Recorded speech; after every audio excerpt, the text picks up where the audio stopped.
Hokage, Chronicle of the True Farewell. Greetings, fellow multiversal adventurers. It's an honor to have you back in this saga that has us all hooked. Official channel statement: this story is 100% epic fiction, so please don't attempt real magic. The results aren't guaranteed and insurance won't cover it. The rights to this masterpiece belong entirely to its brilliant original author. We are just a barge sharing it with you. Do you want to keep being part of this amazing community? Join our ninja army of subscribers on YouTube and give this content a like. And for true fans, our Patreon has exclusive ninjutsu waiting for you. Chapter 401, Fatherly Filial Piety Fist, Scroll of Different Characters. 6 years ago, along with Naruto, Centipede, who resided in the original timeline, was transported to the past by breaking the seal of a dragon vein, becoming a time traveler. Having returned to the past, Centipede possessed every memory from the 40th to the 60th year of Konoha. With puppetry and knowledge far superior to modern technology, he infiltrated Laolin under the alias Unlushan and persuaded the Laolin Queen to use the dragon vein as energy to build the prosperous 1,000 towers. After killing the Laolin Queen and sidelining the next queen, Sarah, Centipede gradually gained control of the country. So, long before this brat arrived in our time, there was already a fellow who arrived 6 years before him and wreaked havoc on this world. His existence didn't bring any serious danger to this world. He even built a huge city in this world that shouldn't exist. Time travel isn't what you think it is, creating any grandfather paradox. To be more precise, it's more like a space-time ninjutsu with unlimited rules. Naruto, standing here, will eventually leave this world when certain conditions are met. After explaining what he knew, Uchiha Chi turned to look at Minato. So, Minato, you might as well be honest. Ninjas aren't creatures that prioritize missions above all else. There's no need to suppress your emotions. Besides, I think this kid probably has a lot to say to you. Uchiha Chi smiled slightly and pushed the dazed Naruto towards Minato. At this moment, Naruto was still a little incredulous. He's my father? The fourth Hokage. Minato could only remain silent. To be honest, with his intelligence, he had already guessed what Uchiha Chi was talking about. Yet, for a moment, he was unsure how to face this child he had never met. Naruto's existence proved that he and Kushina had finally been together, which should have been a joyous occasion. But the half of the 9 tails within him, the traces of the forbidden Shiki Fujin, a sealing technique that could only be performed at the cost of one's life, and the chakra of his future self and Kushina contained within the 8 diagram's seal. Even now, Naruto's first thought upon seeing himself wasn't recognition as a relative, but the words Yondaime Hokage, perhaps a story filled with regrets. Minato dared not dwell on it. He believed that for the sake of the village, he would make a choice he would never regret.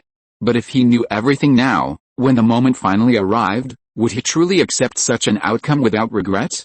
Minato's heart began to waver.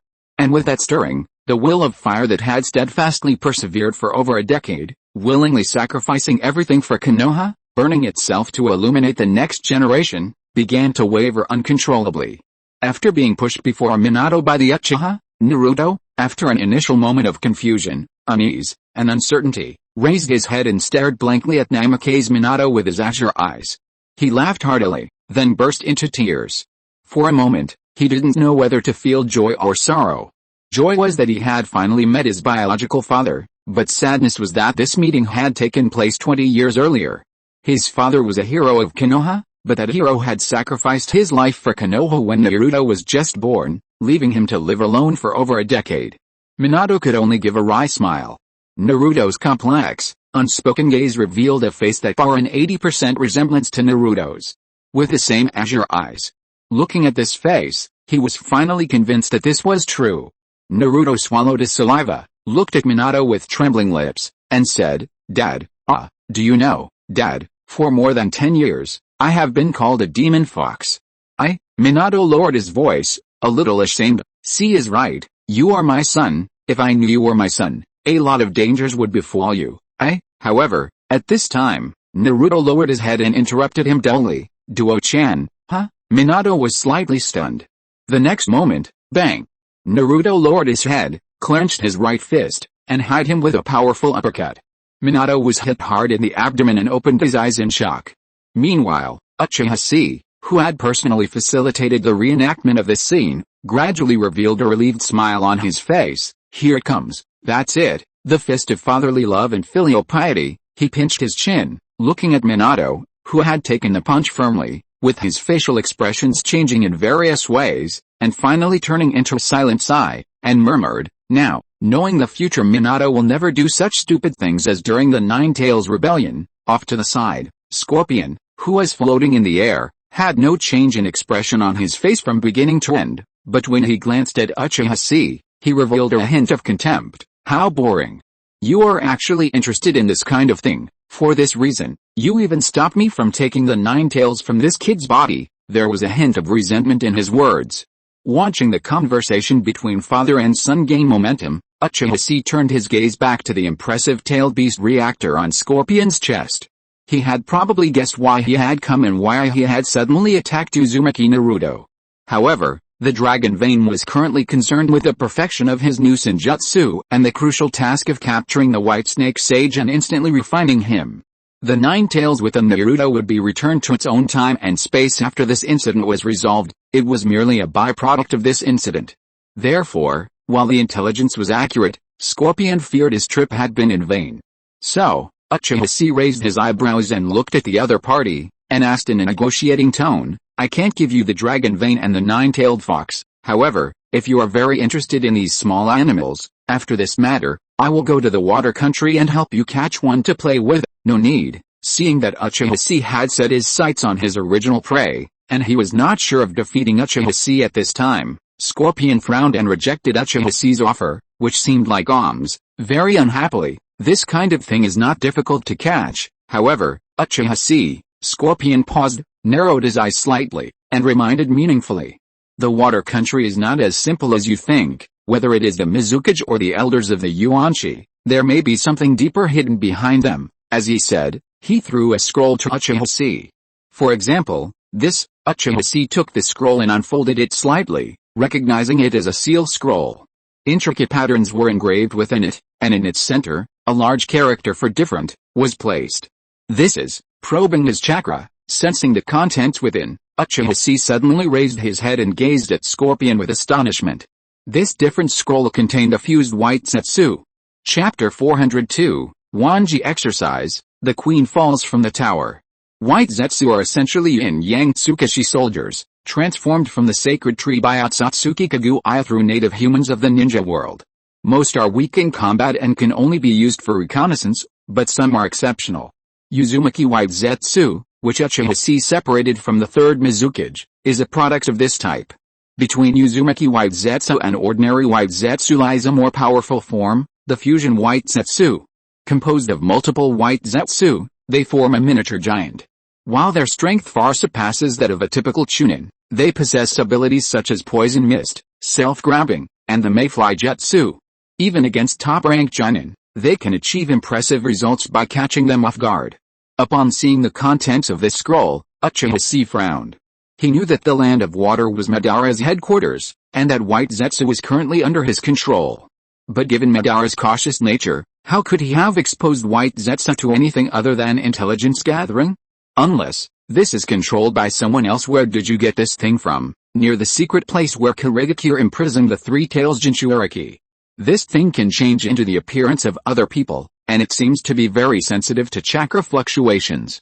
At that time, I switched my body's energy source, and there was no chakra fluctuation, so I got close to it. Scorpion frowned slightly and continued, "When fighting, several ninjas from the Land of Water suddenly turned into the same pale creatures, and then merged together to spit out poisonous mist at me." He didn't say what the result was, but Uchiha Chi still twitched his mouth slightly, and he could imagine that picture. If it were a normal ninja, he might really die on the spot after being attacked like that, but this is Scorpion of the Red Sand. Using poison in front of Scorpion is as effective as waving a sword in front of Guangguang. "Anyway, that's what happened," Scorpion said lightly, and then he activated the tail beast reactor in front of his chest and spread his hands. Since he couldn't access the energy source here, staying here any longer was pointless. His research had reached a critical juncture. The problem with the self-energy reactor had been solved, but the giant puppet, or Gundam, developed by Uchiha Chi Susanoo still presented numerous challenges. However, at this moment, from deep within the city, a sudden, carnival-like roar erupted. Bang! Bang! Bang! Bang! Cannons soared into the sky, fireworks exploding against a dusky night. Her Majesty, Her Majesty, Her Majesty. From the corners of the streets at the base of the tower, a diverse crowd of people poured out, pushing large puppet carts used for the celebration. They cheered and chanted the honorific name of the Queen of Laulan. Like an organized tidal wave, they converged on the city's center, as if preparing a grand celebration. Watching this scene, the expressions of those on the tower's summit changed slightly. Naruto knew his captain, Yamato, had also been caught in the dragon's vein, and now his top priority was finding the others. Seeing movement here, he wanted to check it out. The three Konoha men sensed something unusual beneath the splendid spectacle. And Scorpion, how could someone control so many puppets simultaneously? Scorpion gazed down at the vast crowd of tens of thousands, as if controlled by an invisible hand. They gathered, changed formations, weaved in and out, and held up signs. Their movements were fluid and orderly. But crucially, there wasn't a single ninja or samurai present to maintain order. Even with Scorpion's masterful puppeteer's eyes, he could tell instantly that the nearly 10,000 people marching below weren't human. They were puppets. However, even a genius like Shisui, reaching the pinnacle of puppetry and pushing his brain power to its limits, could only perform the 100 machines manipulation.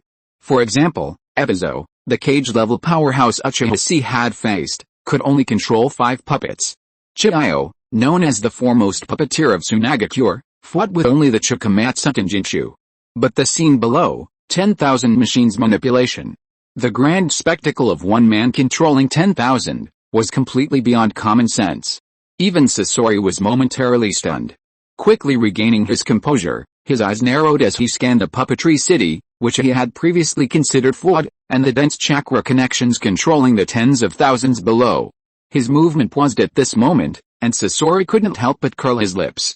It seems this place isn't without value after all. From the tower, Naruto, smiling again after a heartfelt chat with Minato, leaped out, leading Minato's team and Shisui towards the city center. Watching this scene, Uchiha Chi also recalled that at this moment, Laulan's regent, Unlushan, the centipede who had traveled here 6 years earlier, had already learned the method to open the dragon vein from the previous Laulan queen he had killed. Today's ceremony was arranged to kill the current Laulan queen, Sarah. According to the original story, Naruto would have heroically rescued Sarah at this moment, then follow the clues to uncover the centipede's conspiracy and engage in a fierce battle with it. But now, Naruto was delayed by fighting Shisui and meeting Minato. So, wouldn't the Laulan queen, Sarah, have truly taken a leap of faith? It seems quite lively over there, aren't you going? On the side, Fedorn, who had disappeared hugging the top of the tower, turned his head and asked tremblingly, "Hey, see, if you are not going, can you take me down first?" Uchiha Chi twitched his mouth slightly. "Your immortality is really in vain." But, after estimating for a moment, Uchiha Chi raised his head and looked at the tall tower in the center of the city surrounded by the puppet army, and the red-haired girl who was about to be pushed down from the tower. He turned his head and looked at Fedorn. "Since no one can save the queen, then Fedorn, big brother, I will give you a marriage." "No, buddy." Fedorn was confused. "What did you say? Come on." Uchiha Chi grinned, and the next moment, flames rose and the skeleton emerged. A giant hand, shrouded in flames, grasped the tiny hidden and flung him like a javelin. His eyes quietly turned a crimson red as he pinpointed his target. Then, with a swan swing, he launched a powerful punch. Uchiha Chi. Beep. Beep. Hidden's eyes widened in horror as he watched the surrounding objects instantly transform into rapidly moving lines. He couldn't help but glare back at Uchiha Chi, cursing profusely. After flinging Hidden away, Uchiha Chi stood atop the tower, eyes slightly closed. He seemed unconcerned about participating in the Laulan farce. Indeed, that was not the case. Even if he had mastered the power of the dragon veins, relying on technology brought back from the future to create a centipede comparable to a Gundam puppet, capable of defeating a normal Naruto without a fight, he would still be no match for him. From the beginning, Uchiha Chi understood the purpose of his journey. And his opponent, found it. Narrow purple shadows and bulging veins appeared around his eyes, and he instantly entered the second form of Sage Transformation and Curse Seal, greatly enhancing his perception. Uchiha Chi suddenly opened his eyes and turned to look at a red tower to the side of Laulan City's central tower. The Three Snake Princesses of Longdi Cave. Chapter 403, Anger and Murder. At this moment, the grand ceremony surrounding the central tower had reached its climax. Amid the cheers of the tens of thousands of Laolan citizens below, the red-haired Queen Sarah, dressed in luxurious attire, stepped onto the platform and was about to raise her hand in response to the crowd's cheers. But then, a crack. Something seemed to collapse under her feet, or as if someone had given her a powerful shove from behind. Sarah's footing suddenly gave way, and she lost her balance, on the verge of falling from the tower. Behind her, the centipede, alias Lushan, sneered. But at that moment, a flash of light, like a line of fire, suddenly blazed across hundreds of meters in an instant. A terrified Fei Duan instantly flew over, grabbed Queen Sarah of Laolan, and sent her tumbling across the ground several times before crashing back into the tower from the platform on the outer edge. Who is that? Centipede's eyes widened in shock as he stared at the imp who had suddenly appeared, ruined his plans, and saved the queen. His smile froze. Who are you? But before Hidden could say anything, another roar descended from the sky. Centipede! Surrender! Rasengan in hand, the yellow-haired Naruto leaped down, staring intently at Centipede between the towers. Though the figure before him had gained considerable weight, and the 6 years of extra time he'd spent traveling through time had significantly altered his physique, Naruto could still roughly recognize it. It was Centipede. Centipede suddenly turned around, staring at Naruto with a look of horror. You're the Konoha imp from 6 years ago? You've come along too, then. Figures descended one after another, Namikaze Minato, Sasori, Akemichi Choza, and Aburame Shisui, 6 uninvited guests, and surrounded Centipede. At this moment, Queen Sarah, still dazed after being rescued by Hidden, couldn't help but raise her head. Without a trace of victim consciousness, she raised her brows and demanded, "Who are you? What do you intend to do to Lord Lushan?" Beizu glanced nervously around before suddenly looking up beyond the drawn curtain. Seeing Uchiha Chi standing atop the tower in the distance behind them, his face darkened, his eyes flickering with horror and anger. You're just going to throw me away without even giving me a chance? Very well, you forced me to do this. The next moment, Beizu swung his arms, his fingers dancing. Puppetry Jutsu, Dragon Vein Puppet Army. The battle within the central tower was about to begin. Technically, this time travel event caused by the Dragon Vein in the original novel occurred before Uchiha Chi arrived in this world. The mastermind, Centipede, arrived in this world 6 years ago, even before Uchiha Chi. His battle with Uzumaki Naruto should have formed a closed time loop in this world. Centipede traveled through time, built Laolan, Naruto and Centipede fought fiercely in Laolan, Centipede detonated the Dragon Vein and destroyed Laolan, and Minato stopped all attempts to seal the Dragon Vein. More than 20 years later, Naruto arrived in the ruins of Laolan and pursued Centipede. Then, the young Centipede devoured the Dragon Vein and sealed the journey. The future affects the present, and the present affects the future. This entire event logically forms a strange closed time loop. However, 1 year and 4 months ago, Uchiha Chi arrived in this world. The butterfly effect he set off has severely affected the course of the entire world, including Centipede, the de facto controller of Laolan. Centipede, a master of puppetry, undoubtedly hailed from the Sands village. During his 60 years as a ninja from the Wind Country in Konoha, the most terrifying scene he witnessed was undoubtedly Gaara's rampage. The power of the one-tailed Shukaku was the ceiling of the greatest strength he had ever witnessed. With a simple, innocent belief, the young Centipede naively believed that if he could defeat Shukaku, he would be able to defeat the tailed beast weapons of other nations, and thus rule the world. To this end, he used the Dragon Veins to travel back in time over 20 years. Leveraging future technology and the power of the Dragon Veins, Centipede developed the ultimate giant Dragon Vein puppet, believing it could at least challenge Shukaku, if not defeat him. However, just over 2 weeks ago, absurd news suddenly arrived from the outside world. Shukaku is dead, in a remarkably simple manner, a kilometer-long, brilliant white lightsaber wielded with a single blow, beheading both the Jinchuriki and the tailed beast simultaneously. A death beyond death. By this time, Beizu was no longer the young, arrogant Beizu he had been before his time travel. After arriving in this era, he had heard of countless terrifying feats far beyond his comprehension. He'd heard of the Raikage and his son who had defeated the Eight Tails with their bare hands, that Tsuchika Jinoki, who possessed a threefold Kekkei, bloodline inheritance, Killer Bee, the first to achieve perfect Jinchuriki. Even Ebizo, the old man in the Sands village he'd once despised for his fishing skills, now held the terrifying titles of King of Espionage and Fist Champion of Sand Village. Yet, All of these men were defeated by the 12-year-old Uchiha. As such news trickled in, the ambitions Beizu had harbored at the beginning of his time travel were completely extinguished. To describe his feelings, it was this: Beizu, I've become obedient. Please spare me.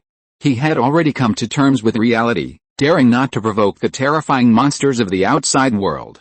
He simply wanted to stay in his small, isolated corner of Laolan, relying on the technology he brought back from the future to build a puppet assembly line, churn out vast quantities of military equipment, and resell it to the Sands village to make a fortune.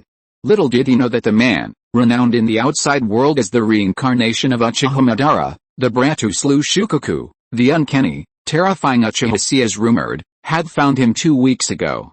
Under threat from him, Beizu was forced to surrender the power of the dragon vein.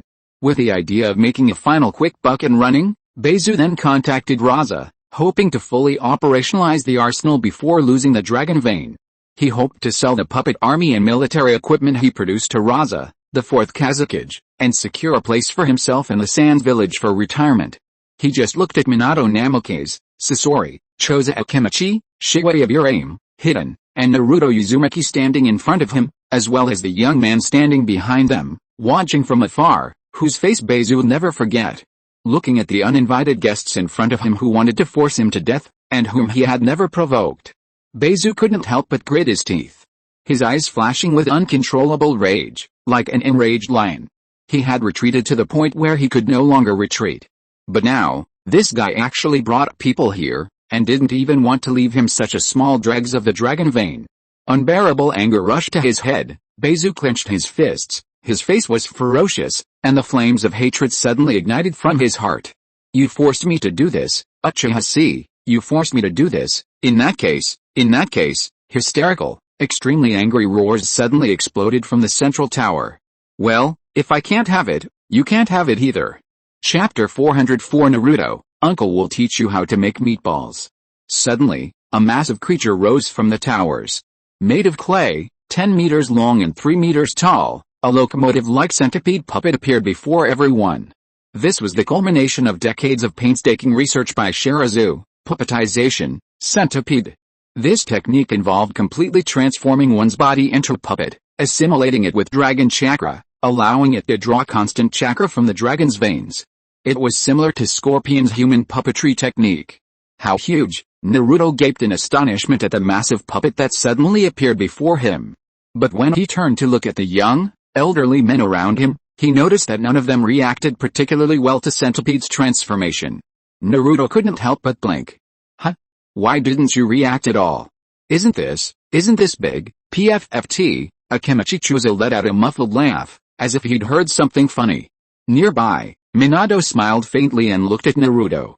Come on, Naruto, Yoshi, cough. Naruto immediately clapped his hands with his fists, forming hand seals to summon a swarm of shadow clones. He then formed Rasengans on the spot and charged towards Centipede in a swarm. However, Centipede had no desire to engage in a fight. Looking at the formidable foes before him, even with his lack of information, he recognized the renowned Namikaze Minato and Sasori among them. He knew it would be difficult for him to defeat these two, especially Sasori. Many of his puppetry techniques were developed based on Sasori's legacy, and showing off in front of him now felt a bit like showing off his skills before an expert. His puppetry was simply a convenient escape. Seeing the awe-inspiring side of dozens of Naruto's shadow clones swarming towards him, Beizu couldn't help but frown. Dragon Vein Puppet Army, attack! Pulled by threads of purple chakra, puppets suddenly burst forth from the tower's shadows, colliding with Naruto's army of shadow clones. Beizu seized this opportunity to retreat, shattering the outer wall with his head before leaping towards the red tower on the other side. Beneath the red tower lay the center controlling the Dragon Vein's energy. Only Beizu, who had killed the previous queen and gained the secret control technique, and Sarah, the current queen of Laolan, could influence the Dragon Vein. Beizu's goal was to unleash the Dragon Vein's power and completely destroy the city. This was also where his ultimate weapon lay hidden. With a frenzied expression, he leaped down. But just then, he caught sight of a towering figure standing before the red tower's gate. Uchiha Chi. Beizu's scalp tightened at the sight of recognition. But then, he quickly realized that this person seemed completely different from the Uchiha Chi he had met once before. His features were more resolute, his aura more imposing, and he gave off a less sinister and sinister aura. Furthermore, upon catching sight of him, this Uchiha Chi seemed to completely ignore him, showing no intention of attacking him. HMPH, arrogance will ruin you, Uchiha. Seizing this opportunity, Beizu, with a look of indignation on his face, dove into the ground nearby, carved a tunnel through it, and slipped inside. At this moment, Uchiha Chi, who was standing in front of the high tower, felt a harmless big centipede suddenly rushing past him. He naturally heard the other party's angry roar and the angry words that followed. However, Uchiha Chi did not care much about this kind of talk. Looking at the big hole drilled in the ground and smelling the extremely strong snake smell emanating from it, he narrowed his eyes slightly. It's the smell of the 3 snake princesses. It seems that the snakes in the Longchi cave have been here. Uchiha Chi raised the corner of his mouth and revealed a sneer. Then, before the Tengu eclipse moon phenomenon that Orochimaru mentioned comes, we will induce the dragon vein to run wild in advance. I want to see if these guys can get out. For you, you need the help of the time to swallow the dragon vein. But for me, it is not that troublesome. Suddenly, soon after the centipede puppet transformed by the centipede drilled into the ground, Naruto jumped in front of Uchiha Chi with an anxious face. Oh no! Oh no! Naruto scratched his head a little embarrassedly. Uncle C, why didn't you stop him? Huh? Uchiha Chi turned his head, smiled, raised his hand and pointed to the ground. It's okay. Look, isn't he coming out now? The next moment, all the puppet parts were found from the bottom of the tower. And with a crazy face, the centipede roared and put his palms together to complete the combination of the puppet parts. Ultimate form, giant dragon vein puppet. The ground shook and cracked continuously, causing Naruto beside him to shake constantly, and he needed to concentrate his chakra to stabilize his body. Such a powerful force, such a force that is not inferior to the tailed beasts. The centipede who jumped out from the ground and controlled the puppet roared with a crazy face. Uchiha Chi, watch me. A supergiant puppet that was 70 meters long broke out of the ground, and then, with the control of the centipede, it punched towards Naruto and Uchiha Chi. Puppetization, puppet spinning strike. 3 blades that were more than 10 meters long popped out from the fist that was several meters wide, spinning wildly and cutting towards the 2 people. Seeing this massive creature charging at him, Naruto's eyes widened. He instinctively reached out to push Uchiha Chi away. Go, Uncle C. However, the push failed to move Uchiha Chi, and instead nearly caused Naruto to stumble. Seeing Uchiha Chi still smiling at this moment, as if he were on vacation on a beach in the Maldives, Naruto's forehead was sweating with anxiety.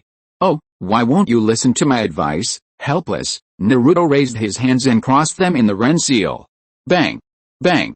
2 shadow clones appeared beside Naruto, assisting him in unleashing a powerful attack. Wind style, Rasenshuriken. The 2 clones, one Naruto, simultaneously raised their heads, staring determinedly at the attacking giant puppet blades. They shouted in unison, "That's it. Let's defeat him in one fell swoop." With those words, the 2 clones dragged Naruto's feet and thrust forward like javelins. In an instant, the rapidly spinning wind style, Rasenshuriken collided with a giant puppet's fist. Under the high density, high speed, and extremely sharp attacks of the wind style, Rasenshuriken, the giant puppet's fist was instantly crushed to pieces, its 3 blades severed and falling, no longer rotating. However, compared to the giant puppet's body, which rivaled that of a fully formed tailed beast, Naruto's attack only destroyed one of its fists, a tiny part of its body. The next moment, a heavy wrist made of pure clay slammed down behind the fist, hammering Naruto in the face. Bang! As fast as he left, he was hammered back just as fast. Naruto's body was turned into a straight line and smashed into the ground, forming a human-shaped hole at Uchiha Chi's feet. And then, puppetization, super speed regeneration, with a roar from the centipede, the puppet fist that Naruto had smashed into pieces instantly healed at a speed visible to the naked eye. At this moment, looking at the yellow-haired guy who was beaten badly at his feet, Uchiha Chi raised his eyebrows slightly, stretched out his hand, and asked with a smile, "Are you okay?" Naruto thought Uchiha Chi was going to pull him up, but seeing the centipede behind his head, it had already reorganized its attack and smashed its several-meter-wide fist towards the 2 of them. Naruto's scalp tingled and he cried out in shock, "Uncle C, go away, don't worry about me." However, Uchiha Chi shook his head, glanced at Minato who was still watching in the corner, and snorted coldly, "This guy, he's dawdling." Then, he turned around and looked at Naruto lying on the ground with a mischievous smile on his face. "Naruto, get up, Uncle will teach you how to roll meatballs, huh? Naruto was stunned for a moment, a little confused, but when he saw the scene behind Uchiha-Chi's head, the expression on his face became visibly more anxious. Hey, that guy is coming to attack, coming, Uncle C. Naruto was halfway through exclaiming and was about to jump up to protect Uchiha-Chi with his body. At this moment, a dark green Rasengan suddenly appeared in Uchiha-Chi's palm. If you are listening to this novel on a channel other than Fanfic World, it means it was downloaded and re-uploaded without effort. We warmly invite you to visit our channel, Fanfic World. There you will find the original version of this story and many other novels of various genres. We look forward to seeing you dive into a world of incredible novels. Chapter 405, Tai Chi Reversed Rasengan, Mirage is Changeable. What is this? Naruto's eyes widened in shock, gazing at the eerie green spiral in Uchiha-Chi's palm. A Rasengan? But the lecherous sage said only the Onde Man I know this technique. Uchiha-Chi glared at Naruto with a chuckle. You're ignorant, kid. I taught your father how to make the Rasengan. Naruto glanced at the Rasengan in Uchiha-Chi's hand and gritted his teeth. But, even the Rasenshuriken couldn't defeat that guy, so how could this ordinary Rasengan possibly do that? Never mind that now. Uchiha-Chi grinned, raised his other hand, grasped Naruto's palm, and covered it with the eerie green Rasengan. Guided by the sudden surge of chakra, Naruto subconsciously channeled his chakra, condensing a deep blue Rasengan in his palm. At that moment, two spirals, one blue and one green, echoed each other, growing larger between Naruto and Uchiha-Chi's palms until they were nearly the size of a person. Naruto stared at the enormous Rasengan in amazement. It's grown so big. How did that happen? Uchiha-Chi chuckled, temporarily taking on the role that should have been taught by Minato, explaining, chakras of similar natures resonate when they come into close proximity. When the two chakras merge, the second most powerful Rasengan is created. As Uchiha-Chi continued his explanation, the balls in their palms didn't stop expanding, but continued to spin wildly and grow. The ever-expanding, violent, twisted, and acrid power contained within them filled Naruto with a wave of fear and unease. After hearing Uchiha-Chi's explanation, he looked up in astonishment and asked with a look of horror, but, Uncle C, it seems our chakras have different properties, don't they? This move should be performed by the fourth Hokage's father and me together, so that's the second most powerful Rasengan, Uchiha-Chi explained quietly, and what I'm going to teach you, when two chakras of vastly different natures come together, suppressed by a stronger force until they resonate, their yin and yang polarities collide, twisting, and giving rise to the so-called all-annihilating force, and so, the Tai Chi inverted Rasengan is complete. With that, Uchiha-Chi lifted Naruto's hand. At that moment, the Tai Chi inverted Rasengan, forcibly fused together and its two different spiraling energies clashing frantically, expanded into a pitch-black ball 30 meters in diameter. A deep, terrifying, and extremely oppressive aura instantly permeated the entire room, leaving everyone present feeling as if a heavy stone had settled on their hearts. Staring at the pitch-black ball overhead, Naruto's eyes twitched, a wave of fear welling in his heart. If this thing exploded right before his eyes, would he really be able to survive? Minato, get out of the way. At that moment, Uchiha-Chi turned his head and shouted to Minato, who was still carefully observing the centipede's key points, trying to identify its color. What, are you still looking for weaknesses? Listen to me, against this kind of thing, we should just go all out. Hearing this, Minato, who had been paddling to the side, trying to take this precious opportunity to pass on his combat experience to Naruto, couldn't help but twitch his lips. In terms of firepower, Minato, now mastering the great Rasengan, could certainly destroy the centipede with a single pellet, or even the entire Laulan. After all, the place itself wasn't very large. What he wanted to teach Naruto was the ninja's ability to anticipate the enemy's moves, evade and maneuver, observe weaknesses, and destroy them with a single blow. But Minato never expected that when Naruto fell into Uchiha-Chi's hands, he would actually teach him this technique so recklessly. With Minato's discerning eye, he immediately discerned the principle behind this jutsu. This was the very mechanism behind the 5 Elements Reversal Greatsword. The 5 Elements Reversal Greatsword, created by Uchiha-Chi and considered a Super S rank forbidden jutsu in the ninja world. Meanwhile, Scorpion, who had been observing the battlefield from the sidelines, constantly analyzing the principles behind the opponent's puppetry technique from the centipede, suddenly snapped back to reality. Wait? Are we going to finish him off now? The puppet super regeneration technique, the clay manufacturing technology, And this method of transmitting consciousness through vast amounts of chakra, this guy's jutsu may be simple in theory, but the concept behind it is quite advanced. Combining these techniques together would reveal the Gundam manufacturing technology Scorpion desperately needed. Scorpion hesitated, but given his temper, he couldn't bring himself to ask Uchiha Chi for some soup when he was about to smother his opponent with a single pellet. For a moment, the pellets Uchiha Chi had taught Naruto to roll in directly silenced 2 of his own units. "Hey, Uncle C, if you throw this, won't it kill me too?" Naruto couldn't help but panic. He stared at the 30-meter diameter black ball overhead, sweat dripping down his forehead. Uchiha Chi, on the other hand, smiled broadly, continuing to hold the balls. "No rush. Scare them first, them." Naruto froze, realizing that Uchiha Chi's target might not be the centipede in front of him. Meanwhile, 3 figures, lurking around the red tower using the unique magic of Ryochi Cave to conceal their presence, finally began to panic. "That thing is more terrifying than the tailed beast ball. Damn it, do we really have to continue to complete the task assigned to me in front of this brat?" Princess Tsukishima with a pearl on her head leaned over a mural with a look of horror on her face. She looked at the huge black ball with a tingling scalp, her face extremely heavy. They had never expected that the brat who needed to rely on their strength to defeat the powerful enemy in the past would become so powerful now. This Rasengan that was casually rolled out, each of the 3 snake princesses, although they all had huge senjutsu chakra in their bodies, had no confidence that they could withstand this attack that had exceeded the limit of cage level. "At this point, we have to do it." Off to the side, Tsujinji, invisible in the air, frowned. She glared at Uchiha Chi fiercely and declared, "Unlushin holds the key to the dragon vein eye. We must not let him die.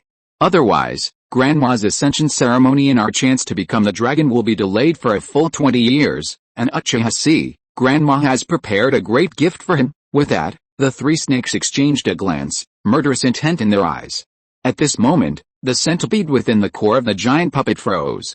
The entire puppet's movement suddenly stopped as the ball suddenly expanded below, then jerked backwards, clicking and clicking, fearing that any part would break free and poke into the sphere, directly detonating the 30-meter tall pitch-black sphere. Only then did he realize firsthand the sheer magnitude of the gap between him and Uchiha Chi. This was no longer a chasm, but an insurmountable chasm. With his most powerful attack, the giant puppet's puppet-like super dragon vein fireball, the explosive power was so devastating it wouldn't even be enough to lift the shoes of the little ball before him. However, just as the centipede's heart sank to the ground, his face pale, and his mind began to wander uncontrollably, a faint white mist suddenly rose from the field. The vast square surrounded by numerous towering towers suddenly transformed as the mist passed, transforming from a vast expanse of earth into a deep, vast snake cave. From the distance, the faint sound of wooden fish could be heard. Through the profound darkness, a towering temple, so vast that its edge seemed unseen, could be vaguely seen. This was the unique illusion-based magic of Ryuchidong Shiangsen Shenji, the magic of transmutation. Amidst this magical illusion that enveloped the entire square, 3 enormous snakes, their heads barely visible, nearly crushing the entire mountain wall, suddenly burst forth from the earth, coiling directly towards the centipede, paralyzed by the Rasengan unleashed by Uchiha Chi. Finally, seeing this, Uchiha Chi's pupils narrowed, his gaze fixed on the 3 suddenly emerging snakes. He instantly released Naruto's hand, stamped his foot, and instantly transformed into a streak of fire, blasting out. His eyes, opening and closing, were stained with a crimson glow. "Tell me, where's that old immortal white snake, and where's my heart that it took away?" In an instant, he was forced to face him. The cold and indifferent voice was like a knife rubbing against his ear. Tsukishima Haim, who had wanted to eat Uchiha Chi the first time they met, couldn't help but panic. But the next moment, the old voice that seemed to come from a distant and boundless place suddenly made her feel confident. She even smiled grimly at Uchiha Chi. Her cute and playful face was instantly torn apart by the ferocious snake face. "Want to know? Then go find him yourself." And the next moment, Uchiha Chi suddenly felt a premonition of palpitations. Then, a circular rune spell filled with complex contract content instantly unfolded with him as the origin. Irresistible suction and the forced execution of the spell surged from behind. This is Reverse Summoning Technique.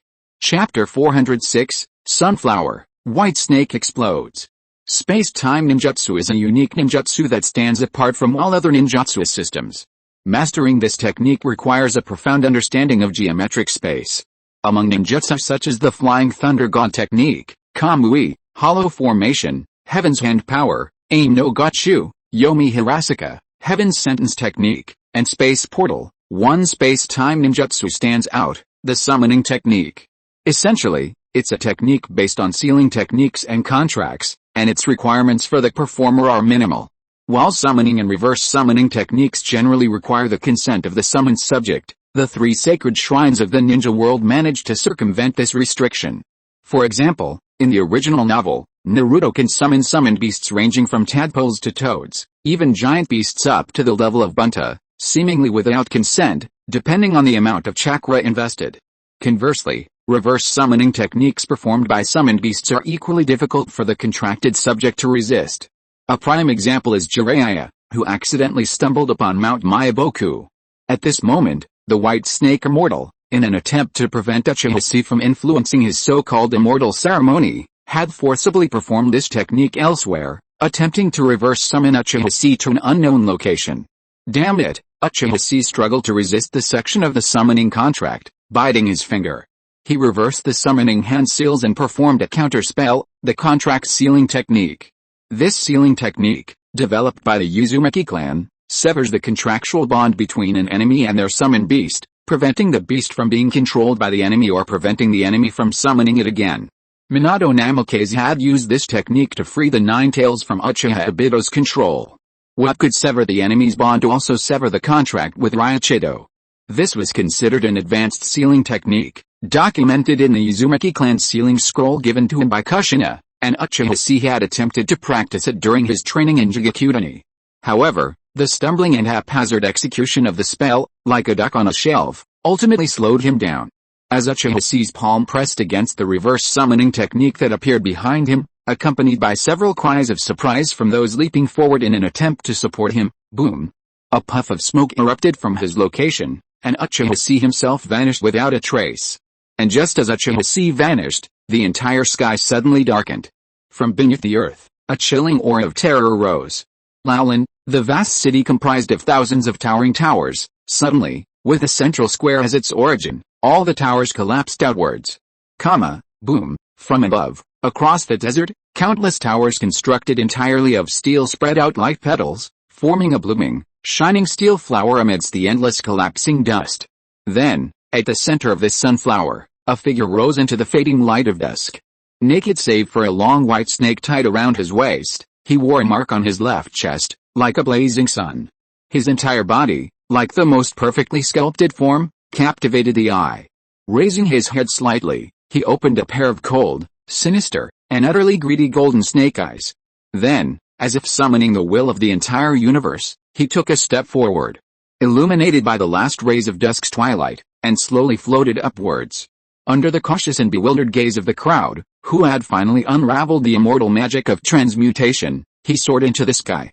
Below, Hidden struggled to kick open a steel plate and crawled out of the rubble. He looked up at the godlike figure soaring in the air, and was stunned. Then, with a look of shock on his face, he exclaimed, "That's Uchiha Chi." Suddenly, Orochimaru, dressed in a white kimono, appeared beside Hidden. He frowned and said flatly, "No, that's the White Snake Sage, but it's more than just the White Snake Sage." "What do you mean?" Hidden asked, stunned.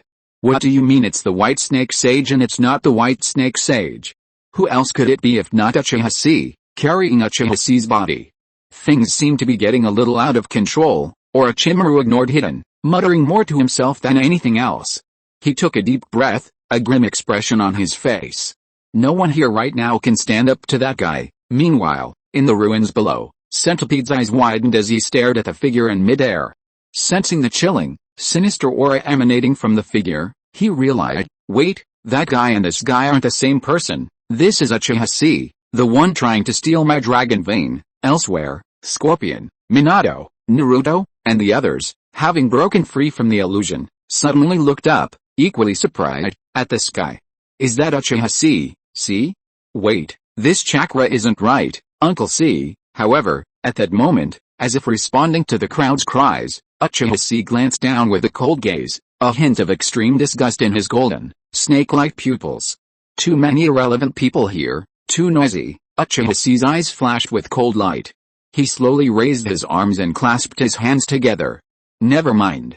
Let's use this to clear the area. The next moment, endless vines burst forth from the ground beneath Laolin, forming a vast ocean-like tide of trees. Crushing everything within sight, they descended with a roaring crash. This, surprisingly, was a lost secret technique that harnessed one's own chakra as the source of life. It could instantly create a forest, creating a crushing wave-like attack. Simultaneously, utilizing the properties of wood release, it indiscriminately drained the chakra of all living beings within range. Wood release, tree world birth. Elsewhere, after a dizzying journey through time and space, they finally reached their target. All around them, silence reigned, broken only by the faint sound of snakes hissing and spitting, echoing through the empty, narrow space. Ha, you're here. Suddenly, a voice, old and feeble, echoed in his ears. Uchiha's eyes fluttered open, and he saw a gloomy, deep scene before him, a scene so deep that one could not see one's front. Through the profound darkness, he could vaguely discern a massive, towering Buddha mural. The Buddha had 3 heads and 6 arms, wielding magical instruments, its eyes glaring with fury. Coiled beneath it was a ferocious dragon head, its maw open, biting a massive stone scroll. Inscribed upon it were 3 large characters, Longdi Cave. He had been transported to Longdi Cave. And the being that had just spoken to him was, unbelievably, a gigantic, white-scaled snake, its length indecipherable, coiled atop Longdi Cave's throne. White Snake Sage. Uchiha frowned sharply. His heart trembling as he gazed upon the limp, white-scaled giant snake before him.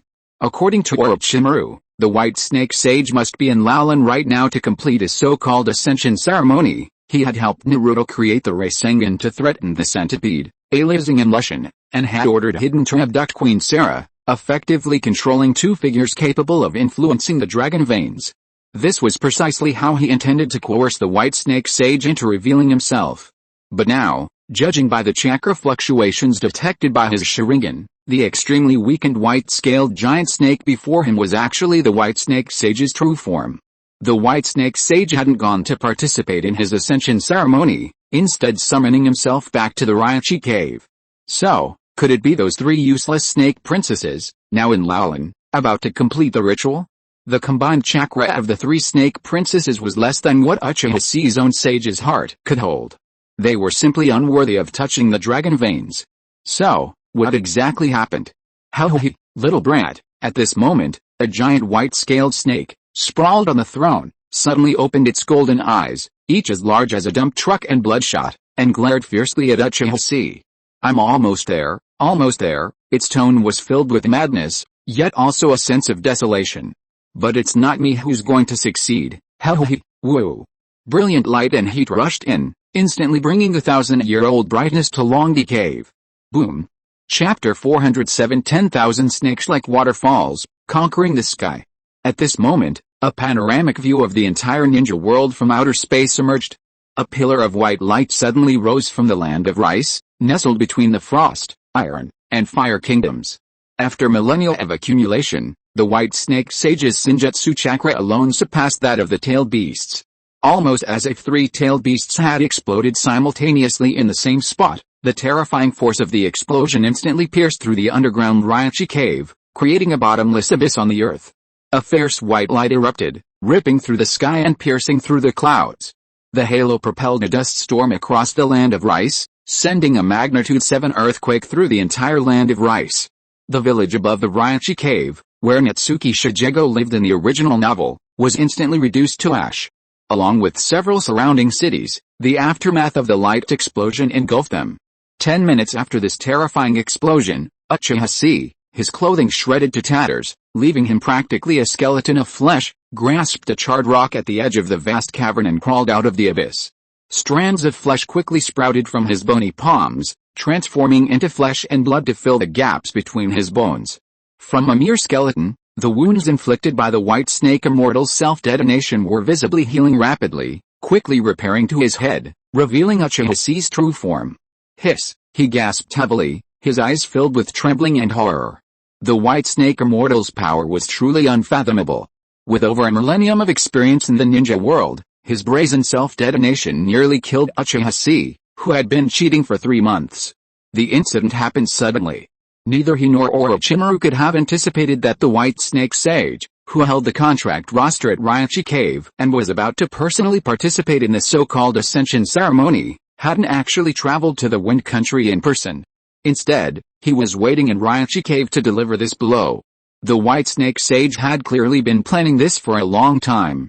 Before they had even exchanged a few words, he immediately exploded on the spot, giving Uchiha no chance to control him with his main Gekyo Sharingan.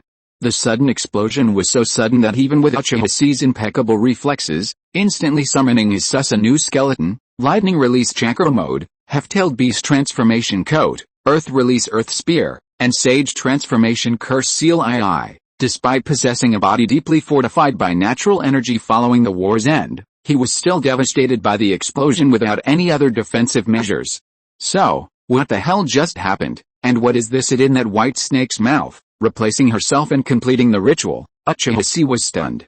And, given that snake's personality, it was actually willing to die to help it complete the ritual? Is this still the snake known for its cold-bloodedness? At this moment, a mountain of completely incomprehensible circumstances suddenly piled up before him. Ever since opening his main Gekyo Sharingan and personally ending the Third Shinobi World War, Uchiha had become somewhat arrogant. He believed that with his current strength, he could even defeat Age Spot. Suddenly, he was stunned by this unexpected, uncontrollable situation. Taking a deep breath, Uchiha fully activated the forbidden technique, flesh transformation, rapidly recovering from his injuries. Regardless of the situation in Laolin, the Kingdom of Wind, or the nature of the White Snake Immortal diagram, he had to return to Laolin as soon as possible.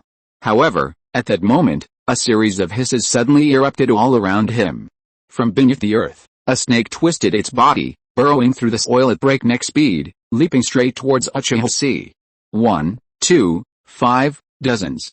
Uchiha frowned, forming a sea seal with one hand, and swung out a swirling water fang blade, severing the swarm of snakes mid-air. What the hell? They're still alive after this explosion. However, killing one wave of snakes from the ground didn't stop the momentum. Soon, 100, 500, thousands, and even nearly 10,000 snakes with strange stripes continuously emerged from the ground. Forming an endless tide of snakes, they cascaded down upon Uchiha like a waterfall. Finally, a vast red summoning spell illuminated above the surrounding ground. 10,000 snakes formation. Uchiha frowned slightly, quickly recognizing the spell on the ground.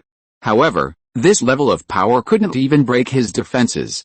Without summoning another white snake immortal to self-destruct, it was clear that it couldn't cause any damage to him at this point.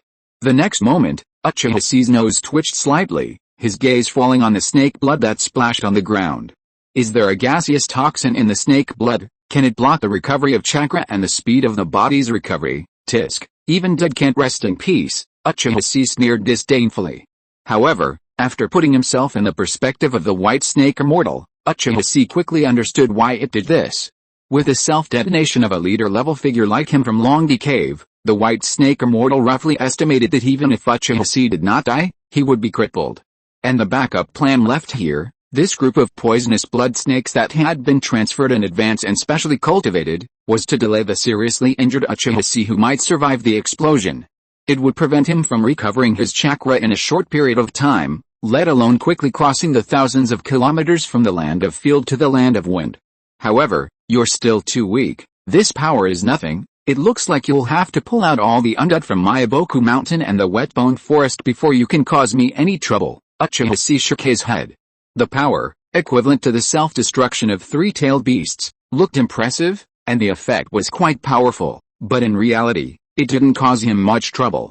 After all, for Uchiha, a mere fatal injury would heal in an instant. If he couldn't continue to inflict fatal damage, if he couldn't find a way to continuously drain Uchiha's chakra, he would be immortal. At this moment, the snakes continued to increase in number, tens of thousands, hundreds of thousands of them, forming a huge wave, rushing towards Uchiha head-on, obscuring the sky and dimming the sun's brilliance, gradually forming an impenetrable snake prison. It seemed as if anyone trapped would be doomed. However, at this moment, whoosh, the thundering giant sword, piercing the clouds and sky, instantly pierced the sea of snakes.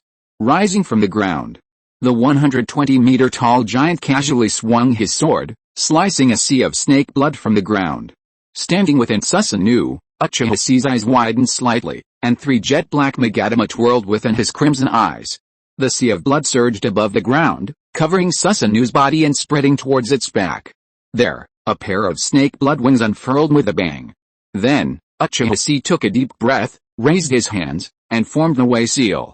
From the Dragon Cave in the Land of Rice to Lalin in the Land of Wind, the distance on the map is roughly 2,000 kilometers. Besides delaying me through self-destruction and the 10,000 Snakes formation, this journey, which takes at least half a day's trek at the fastest, is also a way to delay me. It's a very clever, almost unsolvable move. Uchiha Chi's face showed no emotion, as he simply looked down indifferently at the bottomless pit left in the distance by the White Snake Immortal's self-destruction.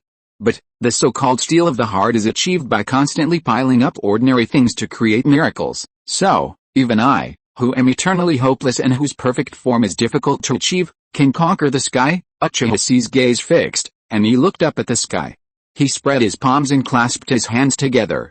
He unleashed the ninjutsu that had just been unleashed by the third Hokage of Iwagakure, 2-9 scales Inoki, during the previous battle, super light and heavy rock jutsu, masterful A, arise. The next moment, bang, a wave of air emptied the air. Without wings, I let my imagination run wild, and what I lacked was courage. With a vibration of its snake blood wings, the 120-meter-tall Susanoo Titan soared into the air, roaring with joy. Chapter 408 Blue Osha withdrew a group of Sandhidden. With eyes that had completed the bloodline elimination process, he forcibly drained the ground snakes, forming a pair of snake blood wings that blessed Susanoo. Then, using the super light heavy rock technique, he nearly negated the Susanoo's immense mass. The blood-stained wings shook the air, and the giant leaped. The 120-meter-tall Susanoo soared into the sky. In a remarkably short period of time, its speed soared continuously, 50 kilometers per hour, 100 kilometers per hour, 200 kilometers per hour, 500 kilometers per hour, until the entire Susanoo began to shake. As its speed approached the speed of sound, strong resistance began to emerge, and the object inevitably began to vibrate violently. The speed bonus began to diminish, and the Susanoo's flying speed reached the edge of the sound barrier. Uchiha Chi kept his gaze fixed forward, fixed on the extreme west. His gaze fixed at this moment. Then, he clasped his palms together and roared fiercely. Ha ha ha ha ha ha. The blood vessels around his eyes bulged, and his pupils grew increasingly sharp. A layer of pitch-black lines began to spread across Susanoo's surface, imbuing it with greater hardness and strength. Serpent blood wings slammed into the clouds, and at that moment, a resounding explosion erupted.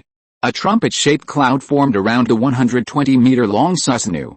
Because the compression of the air by the object itself couldn't propagate quickly, it gradually accumulated on the windward side, eventually forming a shock wave surface. Acoustic energy was highly concentrated on this shock wave surface. In an instant, the shock wave appeared, then vanished in an instant. Boom! It was like Susanoo was donning a swan dress, but instead of ballet grace, it resembled a frantic waltz. Its speed instantly surpassed 1,224 kilometers per hour, reaching supersonic speed, and continued to rise. 1,224, 1,326, 1,440. It finally stabilized at 1,440 kilometers per hour. The Susanoo, hurtling at supersonic speed, blasted through the air. In less than 5 minutes, it had cleared the skies of the Land of Rice and reached the Land of Iron, continuing its rapid advance towards the Land of Wind. As night fell, in the Land of Wind, nearing a desert stretching near Lalin, 4th Dame Sama, the army is ready, awaiting your order to march. Yura and Maki, newly promoted high-ranking reserve members of the Sunagakure, walked side by side. As they reached the edge of the desert, both clad in form-fitting combat uniforms, their heavy breathing sank into the night, torchless behind them. The gazes of the 3,000 Sunagakure ninjas were fixed on the brown-haired man standing atop the Gobi Dunes. The 4th Kazakage, Raza, was in awe. Raza nodded, looking toward Lalin, his eyes gleaming with excitement. From here, a mere half-hour expedited march would allow them to reach Lalin. Unlushan's surrender to Sunagakure was truly sincere, offering Lalin enough wealth to sustain Sunagakure for another 3 years. However, he was unaware that Sunagakure was now desperately poor. And Raza wasn't the disheartened Wind Cage of his timeline, who had despaired of the Wind Kingdom and reluctantly disbanded his ninja army. Given the drastic changes in the ninja world, Raza now felt he still had the strength to fight. To the northeast, the Earth Kingdom of Iwagakure had reached its lowest point, and even further afield, the Lightning Kingdom was on the verge of surrendering to the Uchiha clan. Konoha's Shimura Danzo wanted to reap this advantage. But the Lightning Kingdom wasn't foolish and offered only surrender to the Uchiha clan. The Uchiha clan was trapped in Konoha, leading to a bitter dispute within Konoha. Their Wind Country, the Sand Village, had already signed an alliance with Konoha, halting the war in the east. While Sarutobi Hiruzen, swayed by public opinion, was struggling over whether to attack the Lightning Country, the Earth Country, Iwagakure, appeared completely coy, a weak figure waiting for a direct confrontation. We just need to maintain the current situation and persevere. When Konoha starts the war, we can seize this opportunity to attack Iwagakure. Nearby, Raza's trusted younger brother, Maki, felt a little hesitant and asked, Lord Kazakage, didn't you say in the meeting before that as long as Uchiha Chi is present, no war should be waged? Fool, that's to sway Sadashi, Raza scoffed. The Sadashi he was referring to was the powerful figure in the Sand Village who had been carried out of the previous high-level meeting by Raza, chair and all. In the future of the original novel, this figure had strongly opposed Gaara's ascension to the 5th Kazakage, seemingly due to this conflict left over from the previous generation. Besides, as I said, obtaining Laulan's wealth is to maintain our strength. Now, we must wait for the times to change. Uchiha Chi didn't take over the Land of Lightning in one fell swoop, nor did he stand up and issue any further terrifying declarations. Perhaps, he is not very interested in unifying the ninja world. Wait a little longer, wait a few years, and see what the brat does next.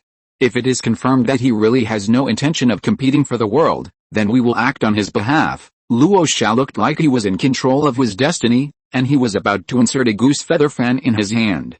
He smiled faintly. Why not? However, just as Luo Sha was about to continue to talk about his vision for the bright future of Sand Village, at this moment, above the sky of the Wind Country, a bright red light suddenly ignited, and like a meteor, it streaked across the sky, piercing the clouds and leaving a trail of more than 10,000 meters. It rushed past the heads of the 3,000 Sand Village. The next moment, boom, suddenly exploded like thunder, and the short and strong sonic boom drowned out Luo Sha's subsequent voice. The Tsunagakure ninjas could only see Raza's mouth opening and closing, but couldn't hear what he was saying. A moment later, the Susanoo, flying at supersonic speed, flew through the airspace, leaving behind the Tsunagakure ninjas with their hair disheveled by the strong wind, staring at each other in bewilderment. What was that just now? It just flew over suddenly. Yurei, who was standing next to Raza and had participated in the Battle of Yunming City, shuddered as if remembering something. Wait? That seems to be a Susanoo with wings. At this moment, Raza swallowed hard, not bothering to straighten his messy hair that had been blown by the strong wind from the Susanoo's flight. He stared intently at the direction the crimson light had flown away. Is that Laulan? Wait, Uchiha Chi is going to Laulan? Raza raised his head in a dazed look on his face. Only then did he recall the contents of the letter sent by Lushan. Please send the strongest warriors from Tsunagakure to protect this city from the ghosts that might be attracted on the night of Ghost Festival. No. The ghost you are talking about is this guy. The deep moonlight became more and more desolate. He didn't feel it before, but now it felt like someone was fanning the back of his neck. A gust of eerie cold air penetrated his vest. Luo Sha shuddered suddenly, and shrank back as if he had seen a ghost. His eyes suddenly bulged out, his face ashen, and he raised his hands impatiently and waved them, shouting to the 3,000 Tsunagakure troops, quick, retreat, everyone, run as far as you can. Chapter 409, Lunar Eclipse, come and welcome the ascension. The night sky was cloudless. Boundless silence enveloped the deep, round forest of Laulan below. As far as the eye could see, the barren desert where the mighty Steel City once stood had transformed into a lush, verdant forest. Above this forest, a full moon, like a jade disk, hung high in the heavens. Its silvery light entwined into streaks, swirling in spirals like an inverted tornado. The eye of the storm connected to the moon in the sky, as if the entire world possessed a firm will. Now, this open moon eye looked down indifferently upon the futile struggles below. Amidst the tangled, dilapidated trees of the forest, slumped, frail figures gazed helplessly upwards, a Burame Shisui, a Kimichi Choza, Sarah, the remnants of Laulan, and hidden. Farther away, Amidst the vast craters that resembled scars, the only four remaining figures stood, supporting each other: Minato Namikaze, Uzumaki Naruto and his son, Sasori, and Orochimaru. It seemed as if they had just endured a brutal battle. Minato, in better condition, was breathing heavily, his chakra drained. He supported Uzumaki Naruto, who had been severely wounded, his chakra drained, and unconscious. Nearby, Orochimaru and Sasori of the Red Sand, two ninja scientists they hadn't previously met, supported each other. They had been beaten so badly they couldn't even stand straight.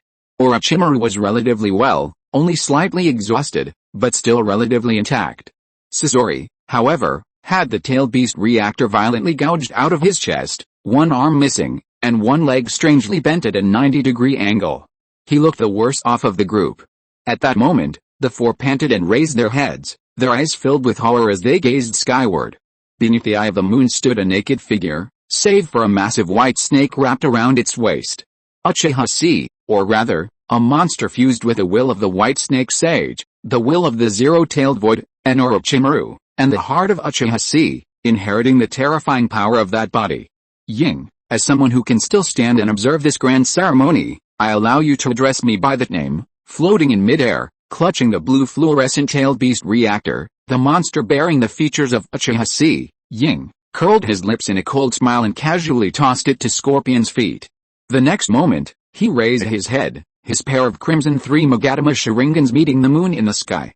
Well, then, next, his voice, trembling with coldness, said, "Warm-ups are over, the ceremony begins." As his voice fell, the earth shook.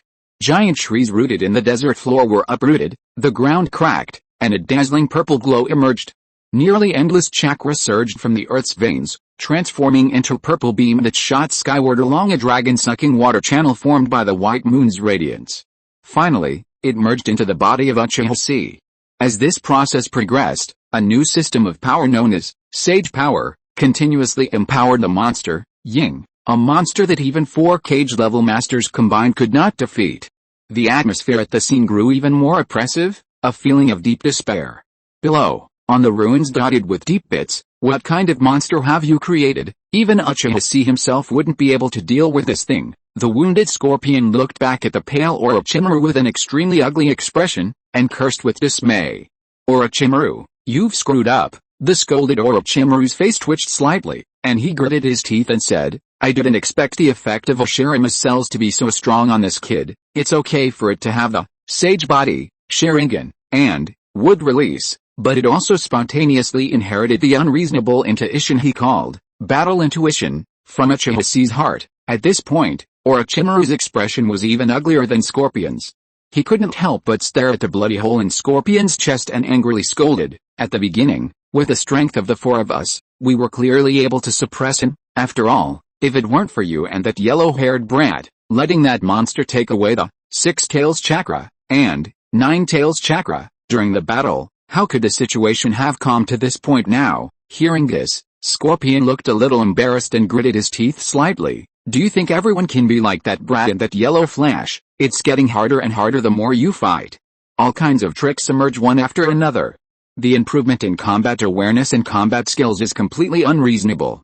Did you also get ambushed by it and had the 8 tails chakra taken away by you?" As the two of them blamed each other, Minato, who was supporting the unconscious Naruto, was frowning.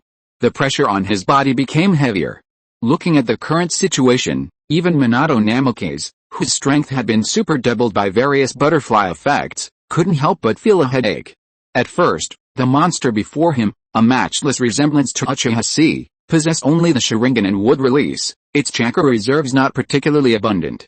Its only slightly intriguing feature was its incredibly rapid chakra refining rate, its cellular metabolism and self-healing abilities akin to those on drugs.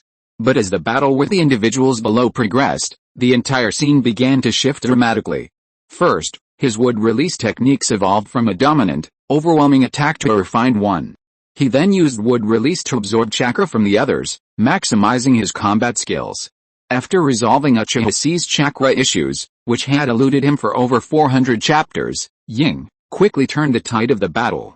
His combat skills, constantly improving as he battled the 4 powerful individuals, he successively used unexpected tactics to steal the tailed beast chakra from the remaining individuals. Immediately, the battle became increasingly one-sided. Sage body, plus 6, 8, and 9 tails chakra, plus 3 Magatama Sharingan, plus wood release, plus battle intuition. In a short moment, a monster completely unmanageable was created. For Minato, if he had faced the initial Ying alone, the situation could have dragged on a bit longer. But the 3 teammates he had matched with him, each one of them, had only side effects. The Flying Thunder God technique had already had little effect on Uchiha Chi, who possessed battle intuition, forcing him to rely on his reflexes and attempt a decapitation tactic in a very short time.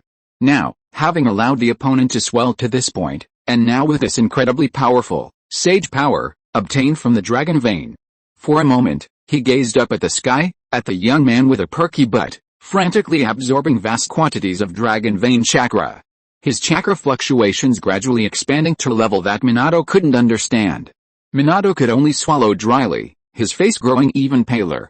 What the red sand scorpion said was right. Even Uchiha Chi, the source of its creation, would be unable to deal with this kind of monster. And who else in the ninja world today can deal with such a monster? Chapter 410 I am worse than a dog.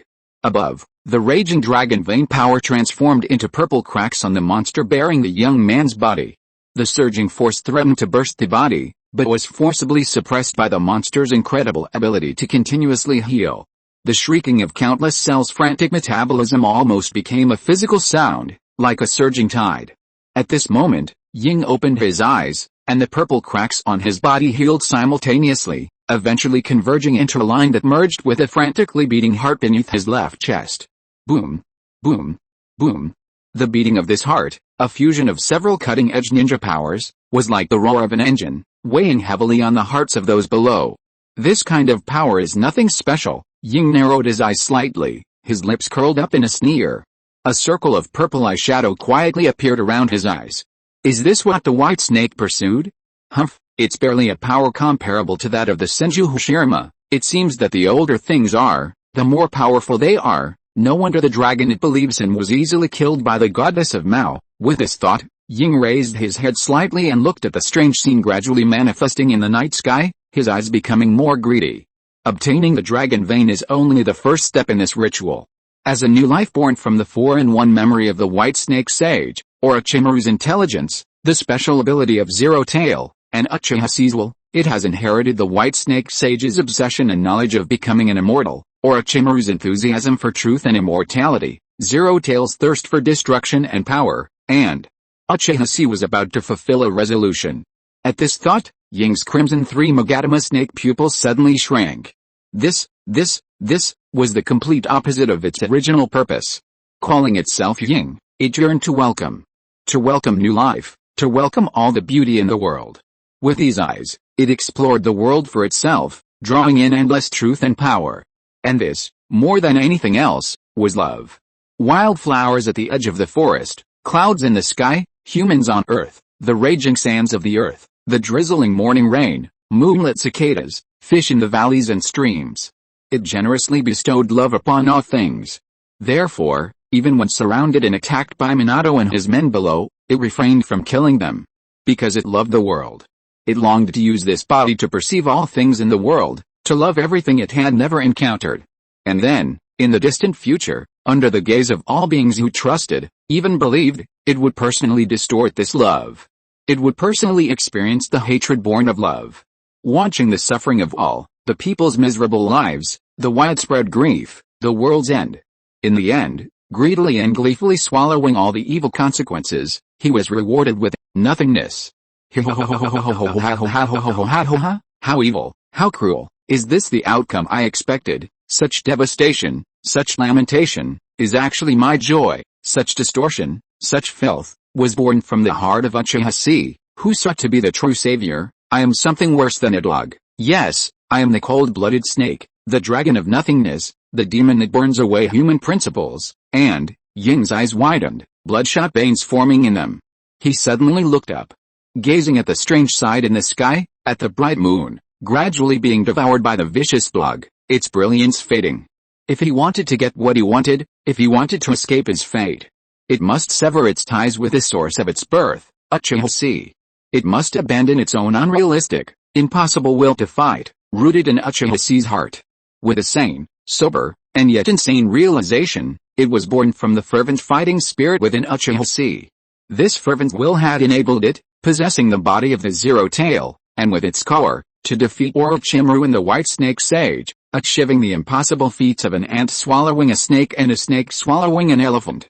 This will to fight, which had given birth to it, could also destroy it in the near future.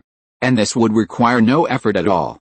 Even if it had already possessed power approaching or even surpassing that of the ninja god, Hoshirama Senju, in the face of true terror, it was nothing more than a prisoner trying to stop the wheels of history. A pitiful creature imprisoned by Uchiha Chi's will to fight.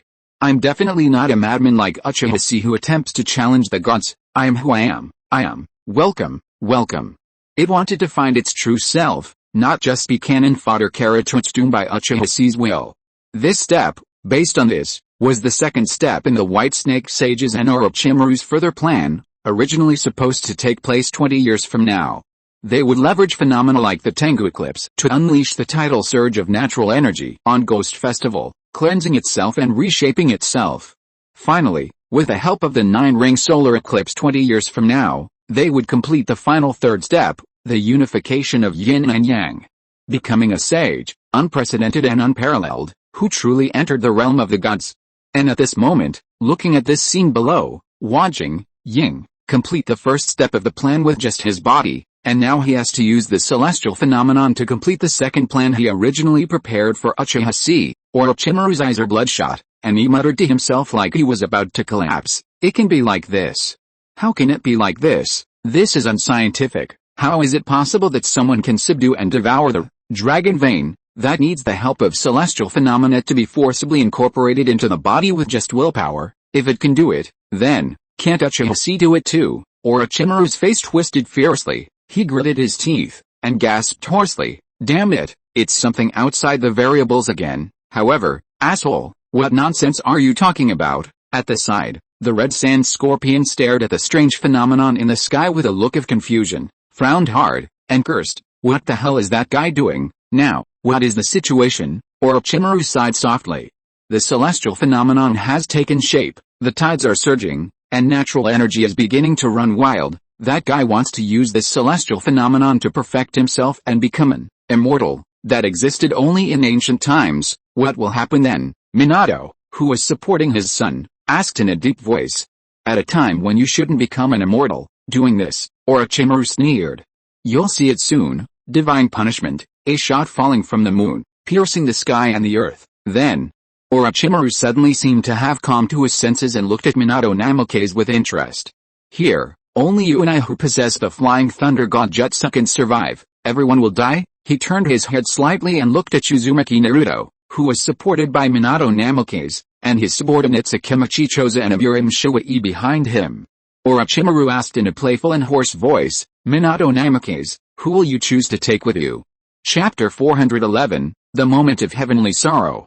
The will of fire burns fiercely. Namikaze Minato, who will you choose to take? The question echoed in Minato's ears, causing him to suddenly falter. He tilted his head and looked at Orochimaru with some confusion.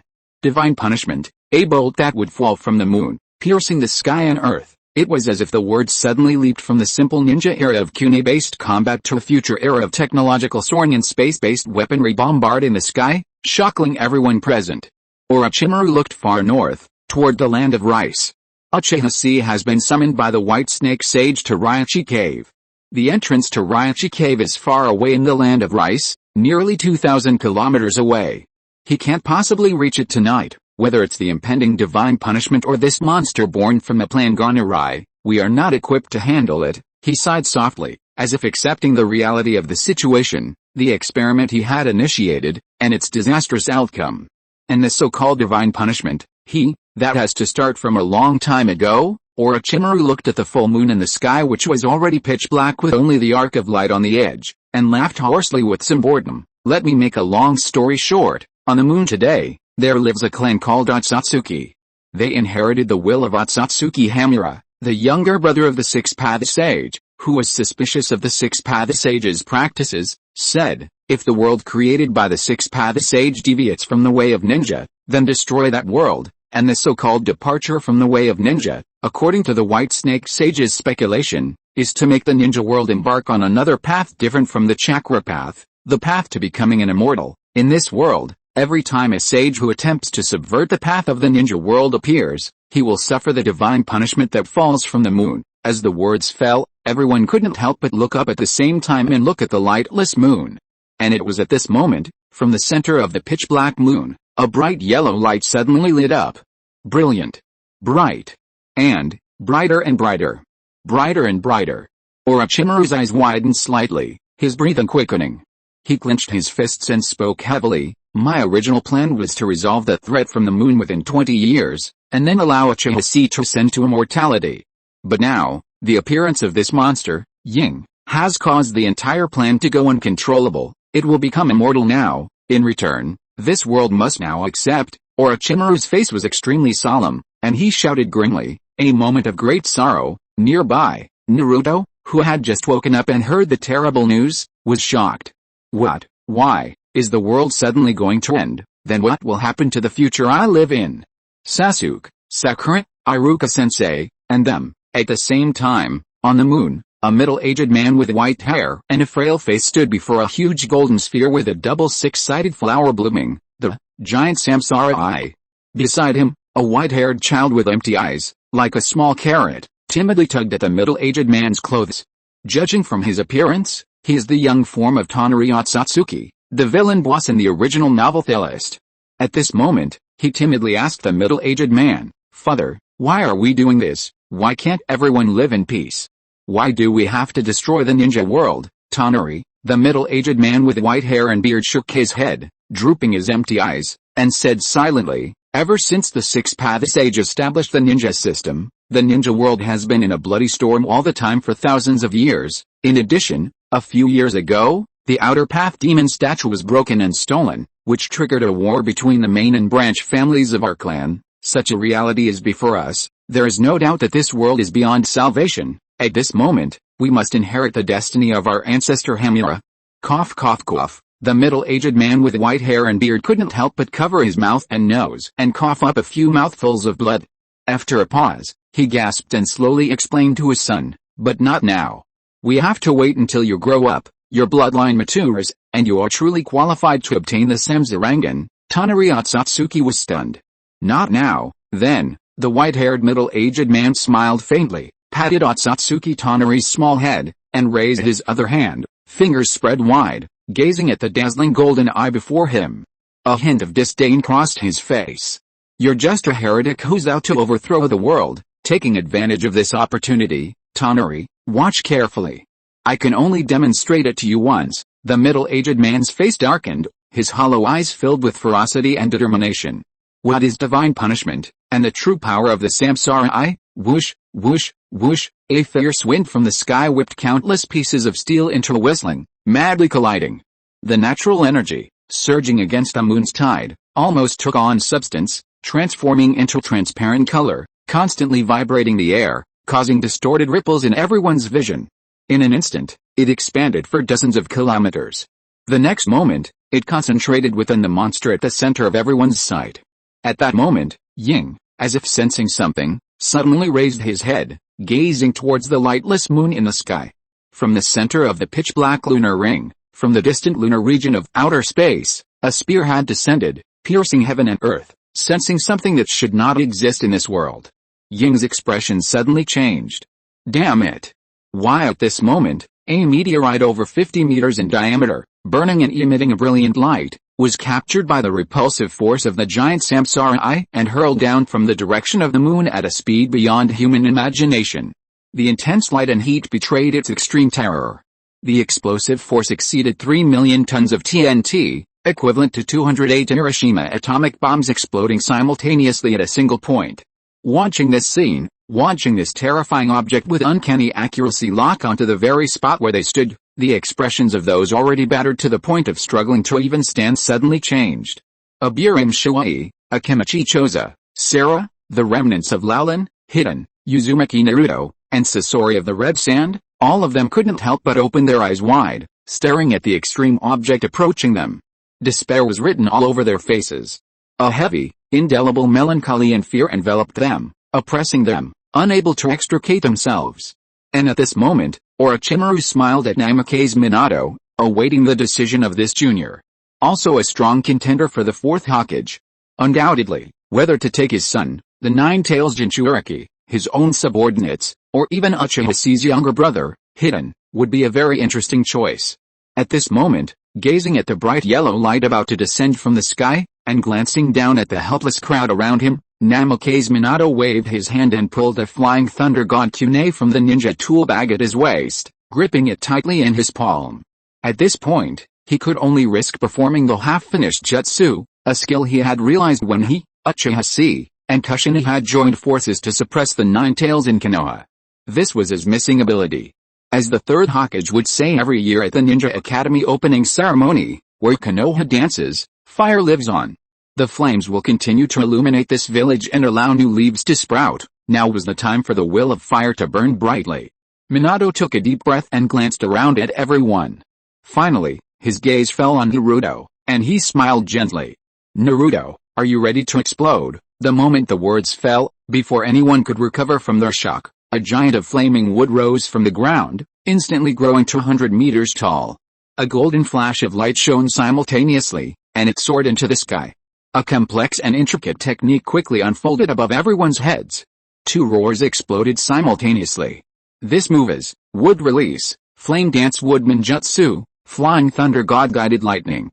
If you are listening to this novel on a channel other than Fanfic World, it means it was downloaded and re-uploaded without effort. We warmly invite you to visit our channel, Fanfic World.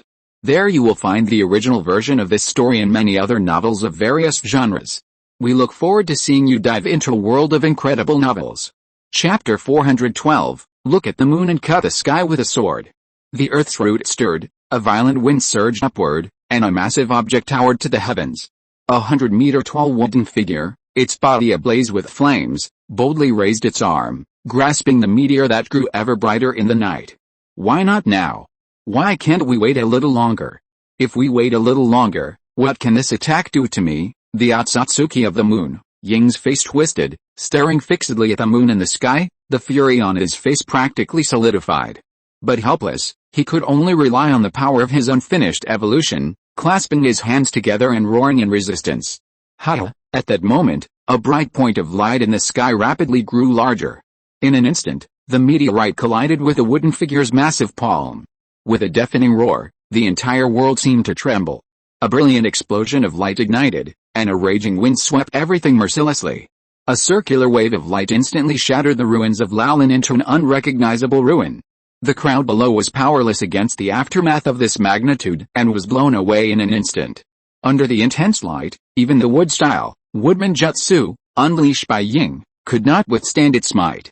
The moment the wooden man's massive palm met the meteorite, it was annihilated inch by the intense light and heat. Flames, smoke, and shock waves spread in all directions at an astonishing speed, instantly wiping out everything around them. Facing the blazing yellow light, Ying was momentarily stunned. Is this going to fail? Flying Thunder God, channel the lightning, and at that moment, relying on the slightest moment Ying bought with a wood-style, Woodman Jutsu, Namake's Minato finally completed the Flying Thunder God channeling lightning technique to the utmost of his ability. In an instant, the technique unfolded. 8 vertical ciphers appeared above Ying's head at the point where the meteorite had impacted. As Ying stared in astonishment, the attack that should have unleashed a single powerful blow, piercing him completely and blasting him to dust, mysteriously vanished inch by inch. The next moment, a dazzling pillar of light, reaching the heavens and keeping the entire Wind Kingdom awake all night, suddenly exploded in the distance. A fierce wind swept in from that direction, ruffling the messy hair of everyone present. Success! Ying's expression froze for a moment, only to hear the delighted cry of Minato Namake's, who had previously troubled him. The sky was clear and cloudless, with only a crescent moon hanging high in the sky. It was as if the despair of the moment had never occurred. And just as everyone was about to breathe a sigh of relief, 8 bright yellow points of light, trailing long tails, suddenly lit up again in the sky. At that moment, Ying and Minato's eyes widened in shock, the smiles on their faces froze. They were powerless to mount another defensive attack, much less unleash 8 more Flying Thunder God-guided lightnings. In the dark night, despair filled everyone's hearts like a thick fog, suffocating them. Heaven and earth were completely silent, and in their ears, the sound of the impending countdown to their end seemed to echo. And then, at that moment, boom, a sudden roar echoed from the horizon. Everyone turned in shock, only to see a brilliant, blazing sun suddenly illuminated from the edge of their sight. With a furious, supersonic momentum, Susanoo, 120 meters tall, with snake blood wings adorning its back, unhesitatingly drew from its palms 1,000-meter-long, dazzling sword of light. Twirling back, it accelerated again, rapidly pushing Susanoo to hypersonic speeds, nearly slicing the entire world in two. The massive white sword slashed out, striking 8 rapidly falling meteorites with a single blow. A brilliant, yet hollow, circular halo of light emanated from the sky. The halo shifted from white to yellow, from yellow to black, from black to purple, changing colors several times in a matter of seconds. Like a black hole, the 1,000-meter-long halo swallowed up the force of the fall, the pressure, the reaction, the intense sound, the heat, the brightness, the shock wave, and the resulting pressure wave of the meteorite explosion. Swish, the sound was delayed by the speed of sound. A moment later, the clear, chilling sound of a sword echoed throughout the heavens. What is that? Inside the moon, standing before the giant Samsara Eye, observing the situation in Earth's ninja world with the help of the Samsara Eye puppet, Otsutsuki Tonari's father, a middle-aged man with white hair and beard, opened his hollow eyes in horror. A second ago, 9 meteorites launched by the giant Samsara Eye were about to end everything. Under this power far exceeding the current level, the middle-aged man believed that no one could survive such a terrifying technique. After all, this was the true power of the 6 paths, the power of Otsutsuki Hamura. However, the next second, it was as if the image was distorted and began skipping frames. 1 meteorite deviated from its attack direction, and the other 8 were even directly chopped to pieces by a large figure that appeared out of nowhere. "Father, what's wrong?" Beside him, Tonari Otsutsuki tilted his head back and asked nervously. "Damn it. It's okay." Cough cough cough. Tonari's father covered his mouth as if he was coughing out his lungs, coughing up blood on his hands. "I'm still okay." He staggered and stood up with difficulty. His hollow eyes widened fiercely, and he raised his blood-stained fingers and clasped them together. "It's just the dying struggle of a group of ants. Now, I will grant you." However, before he could finish his words, just as Tonari's father was in disbelief and tried to make another move to activate the giant Samsara Eye, in the ninja world, in the land of wind, above Laulan. Plummeting rapidly, the half-remaining wooden figure landed with a thud, its footsteps stomping on the 120-meter-long Susanoo. Standing within the Susanoo, Uchiha Chi, who had flown at supersonic speeds for over an hour before finally reaching Laulan, felt a sense of something. He raised his head slightly, squinting his eyes as he gazed at the dark moon, now a mere arc of light. 2 mice on the moon, watching the scene, Uchiha Chi snorted coldly, a cold glint in his eyes. "HMPH, if you weren't still somewhat useful, I'd kill you right now." According to the current timeline, in the 47th year of Konoha, due to Uchiha Madara's awakening of the Rinnegan, unsealing his summoning and releasing the Outer Path demon statue, a civil war erupted within the Otsutsuki clan on the moon.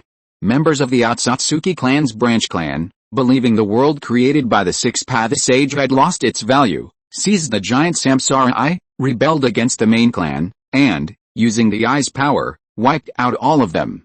However, due to their misuse of the giant Samsara Eye's power, the branch family perished, leaving only Otsutsuki Tonari and his son to linger.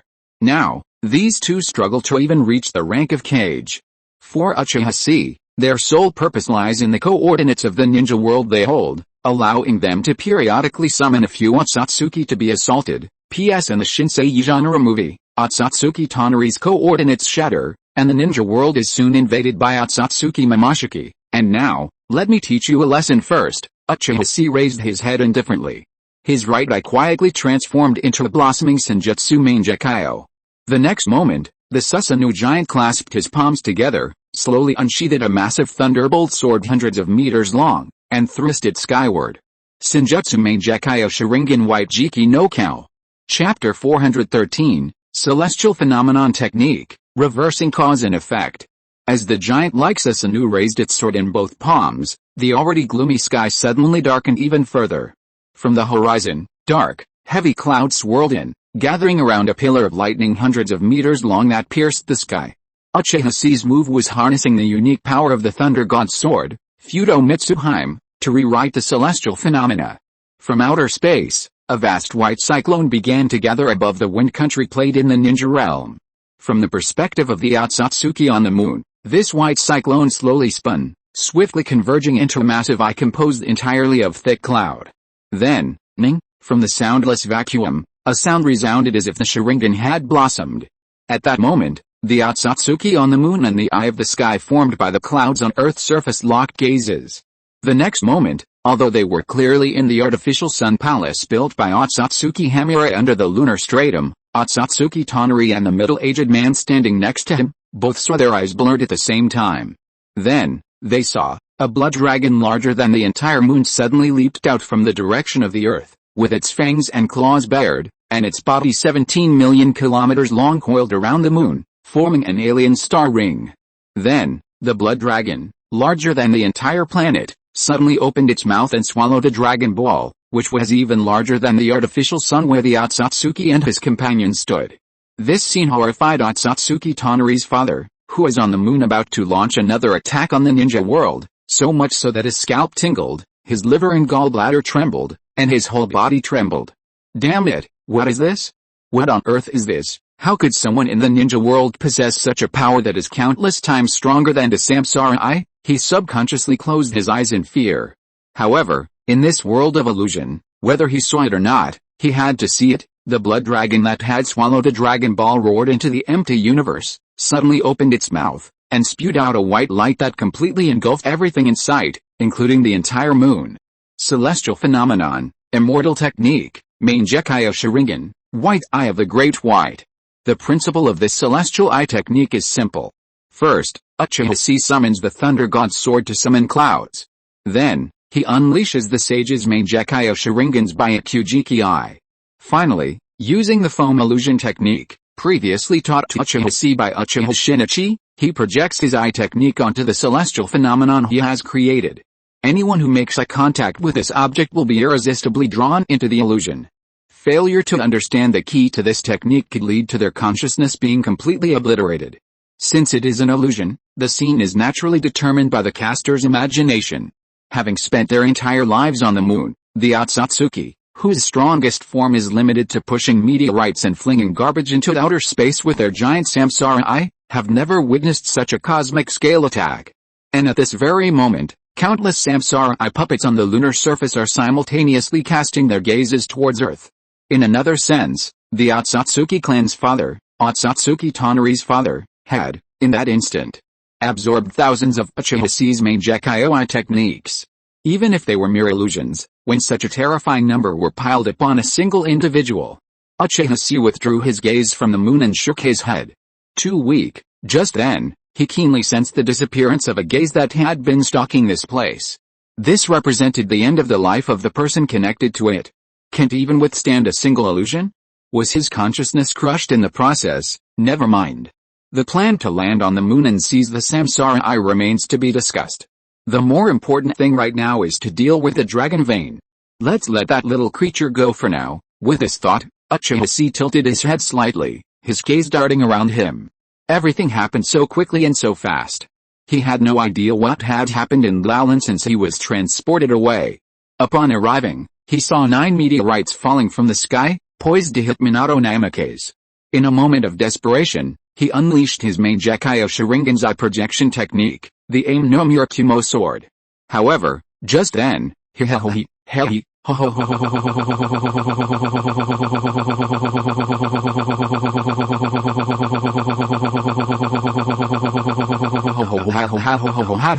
a suppressed, yet incredibly familiar, laugh suddenly erupted from beneath his feet.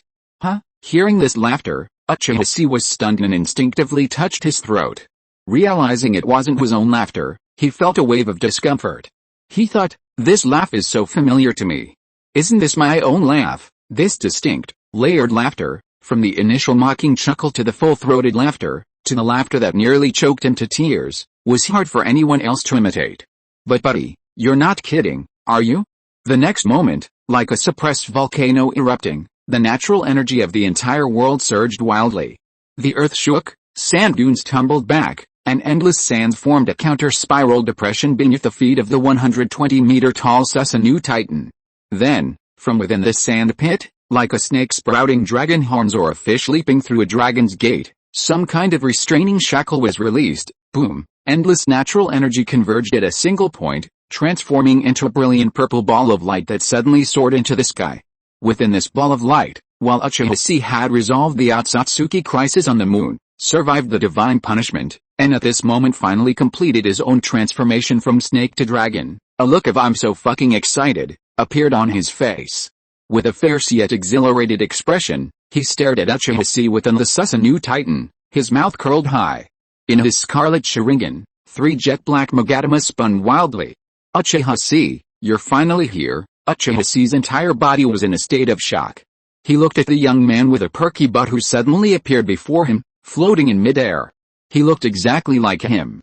He was shocked, his brows twitching wildly. "No, who are you, brother? Can you please put some clothes on first before we talk?" Shocked, Uchiha Chi stared at the giant snake wrapped around the boy's waist with an embarrassed look, wishing he could immediately put on some underwear. After all, this kind of thing should be kept private between us brothers. There's no need to make such a big deal about it. However, Ying was unconcerned. He simply stared at Uchiha Chi with a gloomy expression and shouted indifferently, "At this point, you've already reached the end of your madness, and you still care about this kind of thing." Uchiha Chi, born from this burning heart, the mere thought of the crazy plan that his original body was about to execute made him tremble.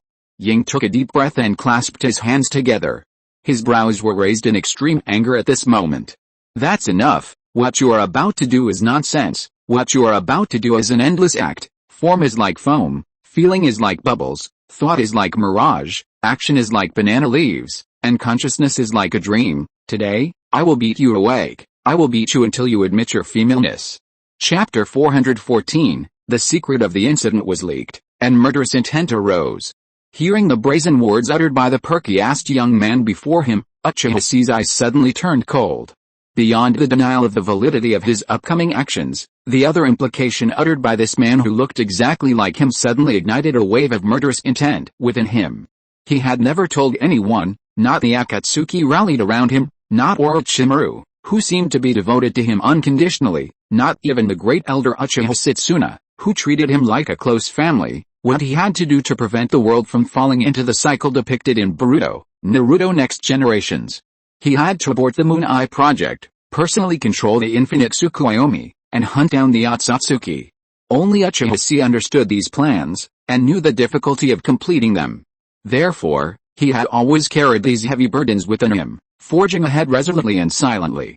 But now, this man, who looked exactly like him, spoke with such confidence, as if he were a time traveler, possessing all the information, and judging and denying everything he had done from a bird's-eye perspective. More crucially, secrecy leads to success, while disclosure leads to failure. Once Uchiha Chi has dealt with the dragon veins and resolved his greatest chakra weakness, he will face the most terrifying superboss in the world. For him, even the slightest leak of information on this matter would be a catastrophe. Therefore, that look. "Are you trying to kill me?" Ying watched Uchiha Chi's expression change.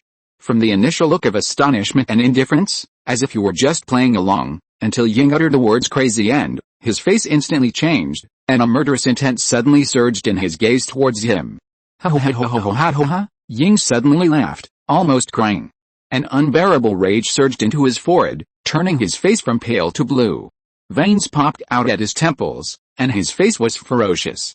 "Uchiha Chi, if you want to complete your plan, you must trample on my will and deprive me of the power to carry out your justice." Why should I, a newborn, become such a sacrifice? I was born into this world seeking nothing more than freedom, a place where I can breathe. You won't even grant me such a small wish. Its face was filled with sarcasm, and it spread its arms.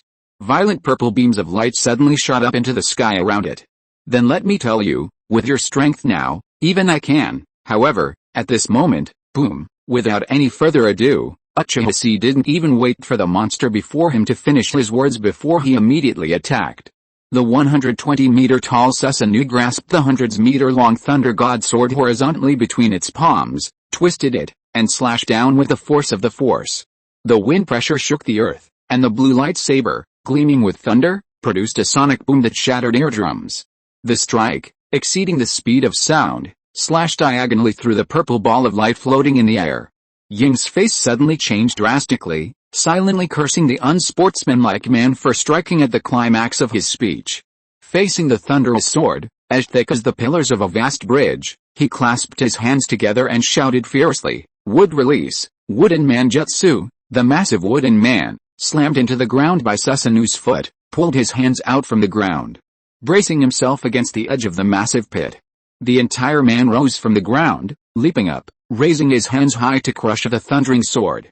Having achieved the fusion of immortal techniques, wood escape, immortal body, and dragon veins, Ying was confident that his current wood escape was no less powerful than the ninja god Hashirama Senju's, as remembered by the White Snake Immortal.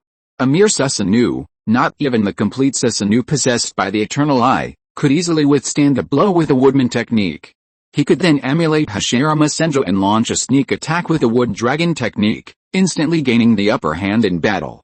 However, Ying's expectations were completely overwhelmed. His decisive blow, seemingly defenseless against a brutal sweep of Uchiha Chi's thundering giant sword, was crushed with unstoppable force. With a single blow, the sword severed both of the woodman's arms, cleaving him in two from shoulder to leg with a single blow of stick and sword.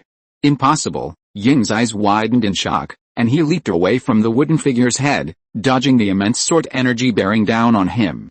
How could your Susanu be so powerful? Uchiha Chi offered no response to the birdman's rhetoric. He simply controlled the Susanu giant to push aside the split wooden figure, swinging his arm back, grasping the greatsword, and slashed down at Ying. A gust of wind blew against him, and thunder flashed. Ying's gaze fell upon the dark, tattoo-like lines beneath the Susanu giant's blazing body, and his scarlet, snake-like pupils shrank sharply. A layman sees the excitement, an expert sees the essence. With the White Snake Sage's memories and fragments of Uchiha Chi's memories, he could analyze, this tattoo was actually the power of a senjutsu? Furthermore, judging by the distinct and unique chakra system of Susanu, utilizing only natural energy rather than senjutsu chakra, it was a power possessed only by true senjutsu chakra from ancient times, as the White Snake Sage remembered. You have to understand that after devouring the dragon's veins and stealing its body as planned, the White Snake Sage had only just reached the threshold of this realm. And Uchiha Chi, had he already achieved it?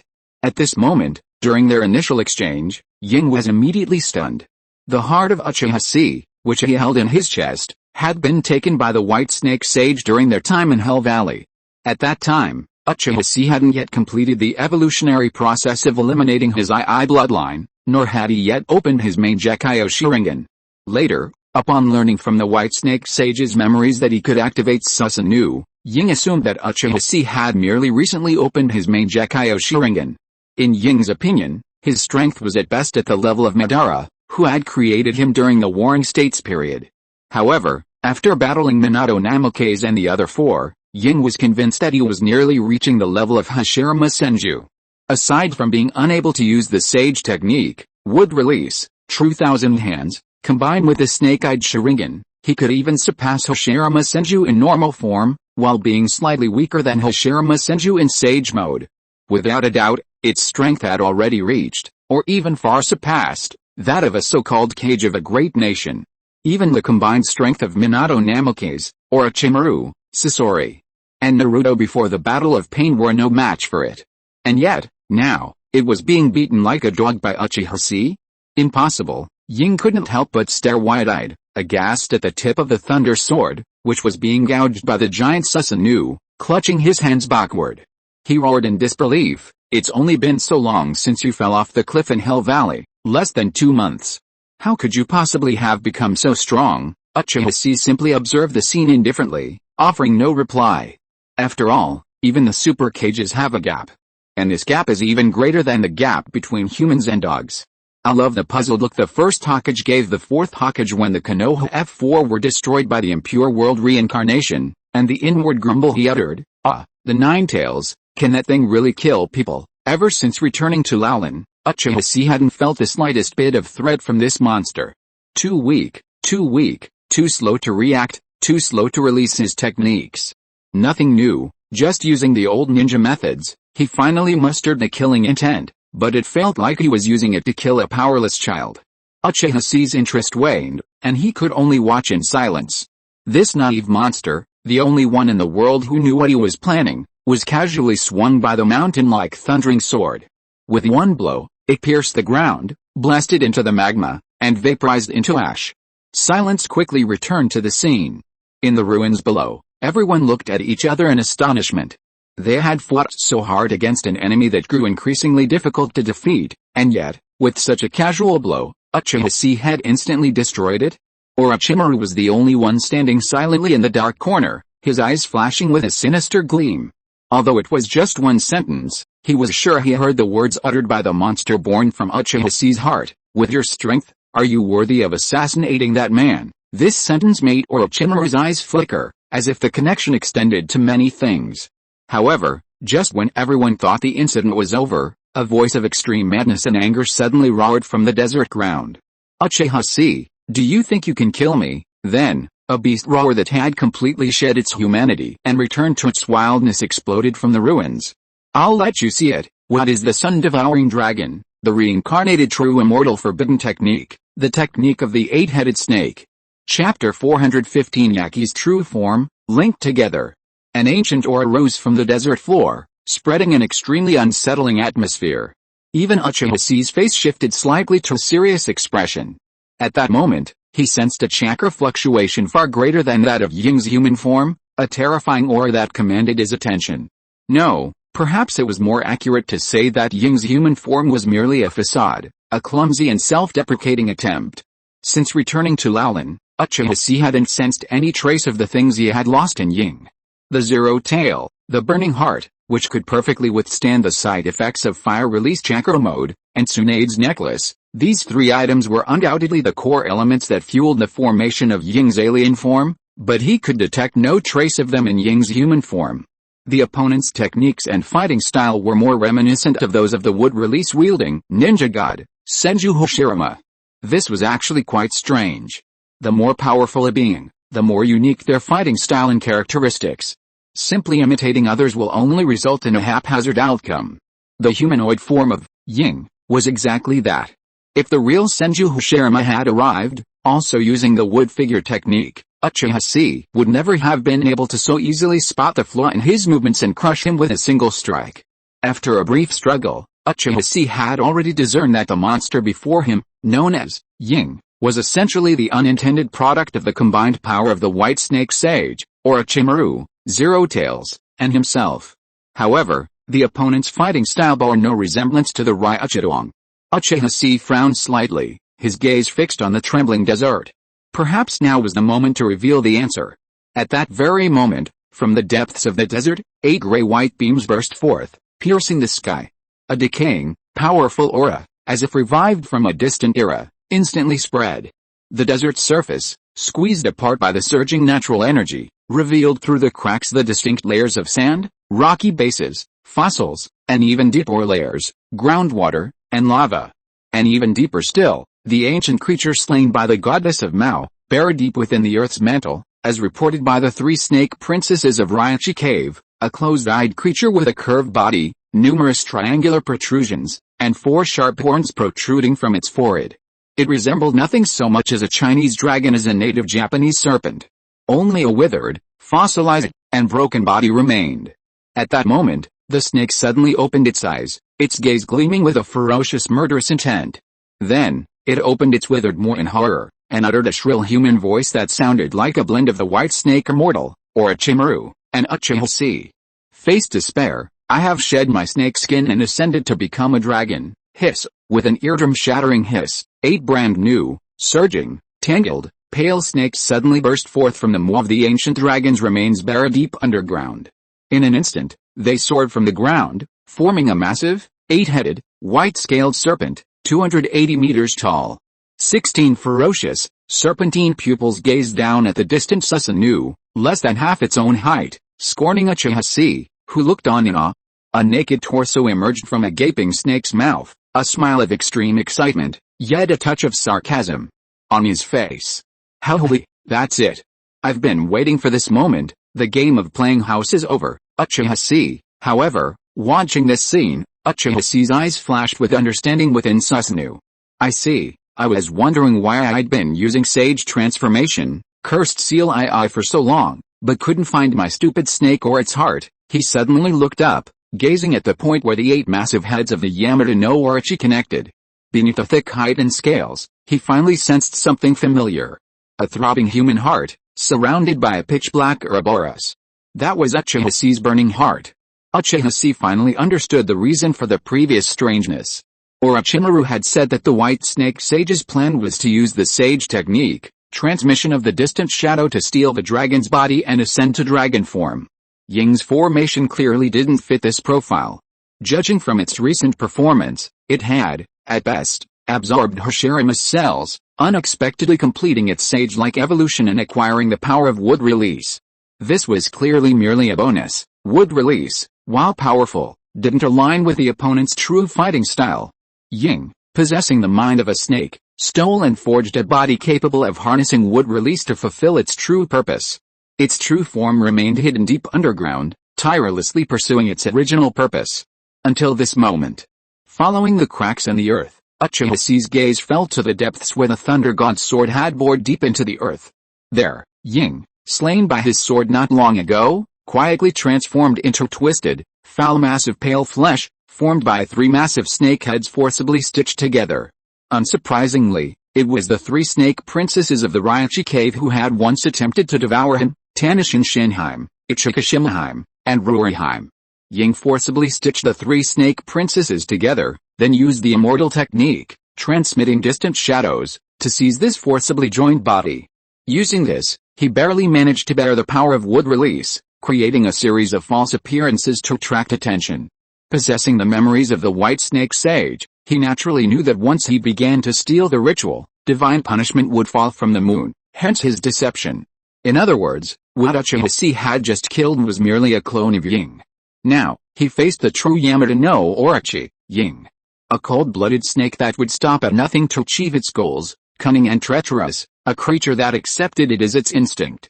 From forcing the White Snake Sage to reverse summon Uchiha Chi and commit suicide by exploding, to forcibly killing the 3 snake princesses of the Ryochi cave to create a new human form, to faking his ascension to immortality and deceiving the moon Otsutsuki, every move was interconnected, all culminating in this moment. Uchiha Chi took a deep breath, tilted his head slightly, and gazed up at the behemoth before him, more than twice the height of the 120-meter Susanoo.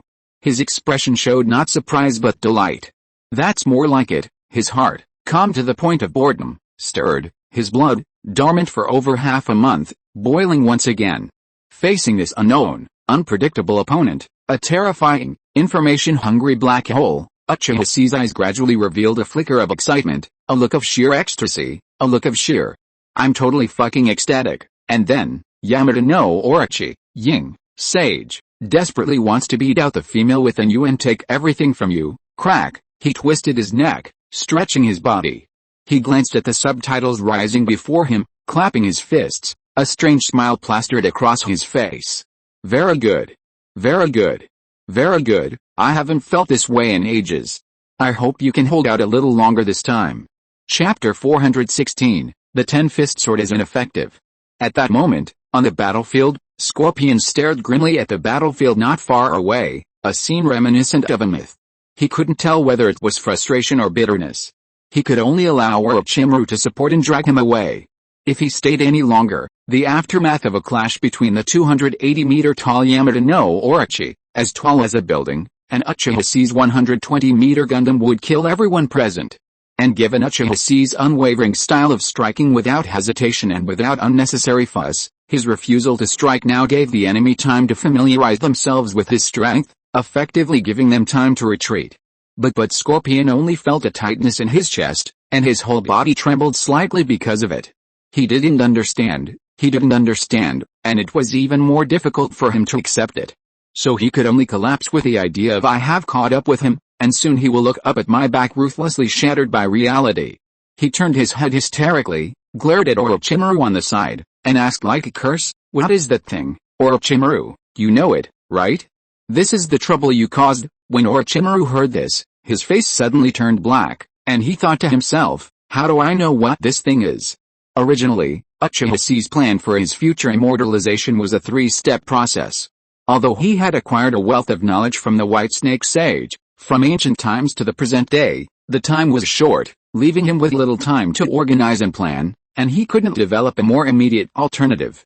Therefore, his plan was as follows. First, in Laolan, while the White Snake Sage was using celestial forces to seize the Dragon Vein's power, Uchiha Chi would seize the White Snake Sage's power and gain the right to steal the dragon body in the future. Second, at the moment of the 9-ring solar eclipse, appearing in the Heirs of the Will of Fire movie, the Haruko arc, in the 68th year of Konoha's reign, he would find a solution to the lunar divine punishment, inherit and complete the White Snake Sage's plan, and allow Uchiha Chi to obtain the dragon body and become an immortal. The third step was to utilize Kame Island's conditions to fuse the vast yin energy of the Ryochi cave with the yang energy of the dragon vein itself, achieving a fusion of yin and yang. On the day of Konoha's 70th year, the second Tengu eclipse, a lunar eclipse on the eve of the theatrical film The Last, thereby creating a sage who transcends all else, lives as long as the heavens, and, presumably, possesses unique divine arts comparable to those of a god. The entire plan, at one point, spanned over 20 years. Orochimaru had the time and patience. As long as his goal could be successfully achieved, he was willing to wait. But now, a confluence of unexpected events had created a monstrous being like Ying, something neither he nor the White Snake Sage could have foreseen. The entire 3-step plan had suddenly been pushed forward by 2 steps on this very day, resulting in the utterly unscientific situation we now face. Ying had successfully completed and surpassed Orochimaru's envisioned forbidden technique, the Yamada no Orochi Jutsu. This technique has become one with it. It is Yamada no Orochi, and Yamada no Orochi is it. Longevity, immortality, infinite regeneration, longevity, unparalleled strength, even capable of absorbing and emitting spiritual waves that surpass the tailed beast balls. This is a truly wild form that transcends all constraints. In Orochimaru's ultimate plan, this is called the super forbidden technique, Yamada no Orochi body. At this thought, Orochimaru gritted his teeth slightly, feeling a pang of pain and a strange sense of resentment. He had clearly conceived this technique first. Even if he had passed it on to his disciple Uchiha Chi, that fool wouldn't have understood it. This technique is his alone, his unique advantage, his ultimate trump card to overtake his disciples. But now, it had been realized prematurely by this unknown creature, emanating from Uchiha Chi's inner sun. This scene made Orochimaru want to make a trumpet shape with his hands and roar to the heavens, Bakearo. Finally, Orochimaru could only sigh helplessly, glance back at his disciple standing in the Gundam's cockpit, and spoke with a hint of despair, even a hint of prayer. The complete form of that jutsu, perhaps it has surpassed the power of the ninja god. I'm afraid no one in this world can truly kill it. Meeting Scorpion's puzzled gaze, Orochimaru's face grew solemn, and he spoke in a deep voice. The only hope is if C can seize the opportunity and use the sacred weapon that appeared during the Battle of Iwagakure, it can seal those it strikes into a dreamlike world of illusion, eternal damnation, the 10-fist sword. Then, Orochimaru's face was itched with a grimace.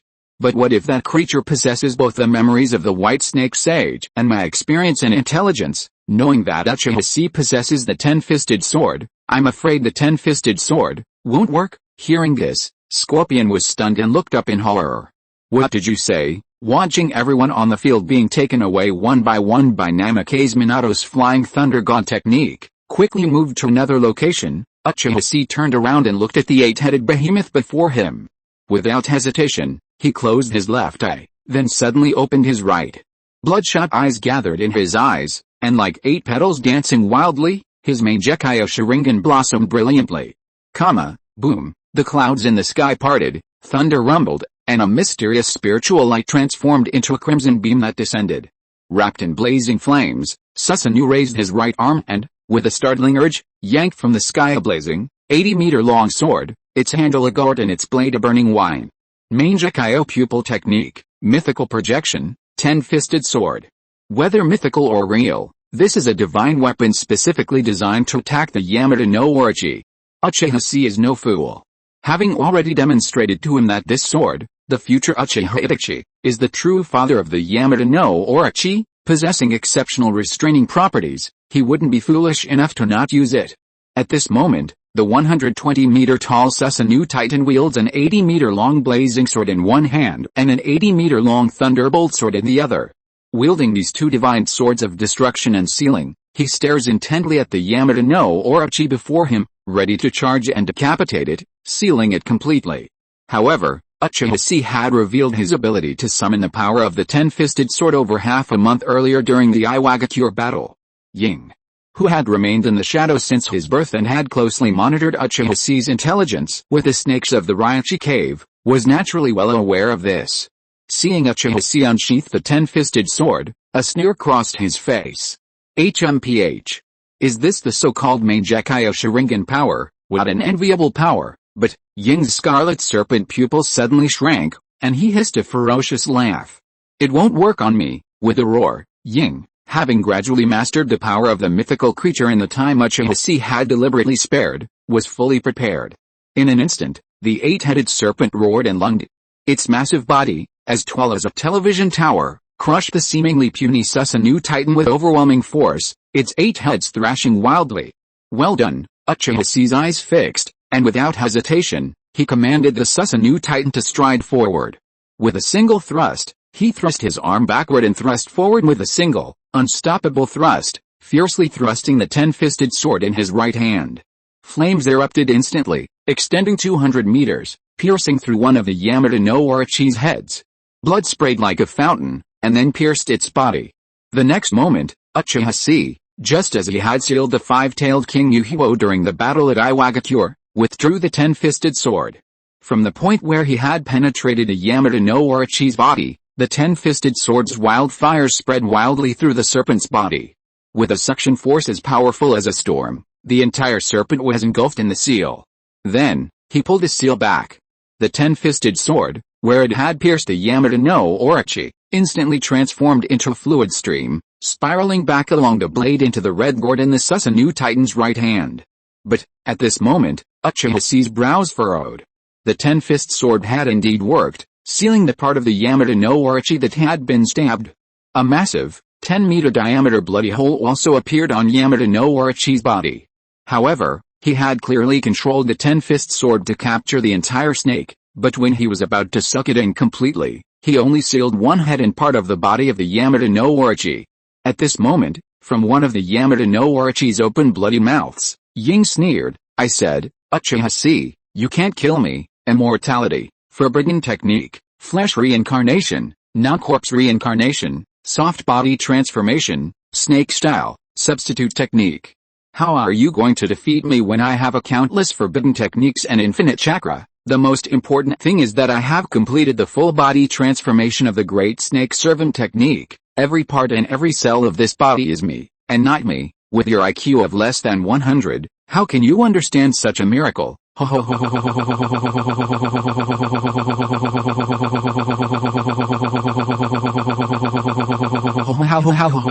I am the immortal Yamada no Orochi, Yingda. The moment such arrogant words fell, the Yamada no Orochi's body, wounded by the Tenkan sword, recovered at a speed visible to the naked eye, returning to full health in the blink of an eye.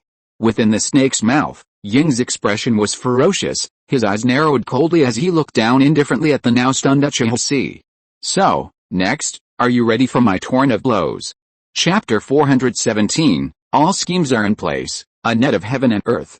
The ten-touch sword was ineffective against Ying at this moment. Hearing such arrogant words that disdained his own intelligence, Uchiha Chi's eyes twitched slightly, his face darkening as a cauldron.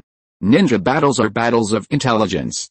The reason why Uchiha Itachi, the future Uchiha, so feared Uchiha Obito, the mastermind behind the Moon Eye project, was precisely because he could not only reveal intelligence at the drop of a hat, but also possessed incredibly flawed techniques, Susanoo, the ten-touch sword, the transcription seal, as enemy.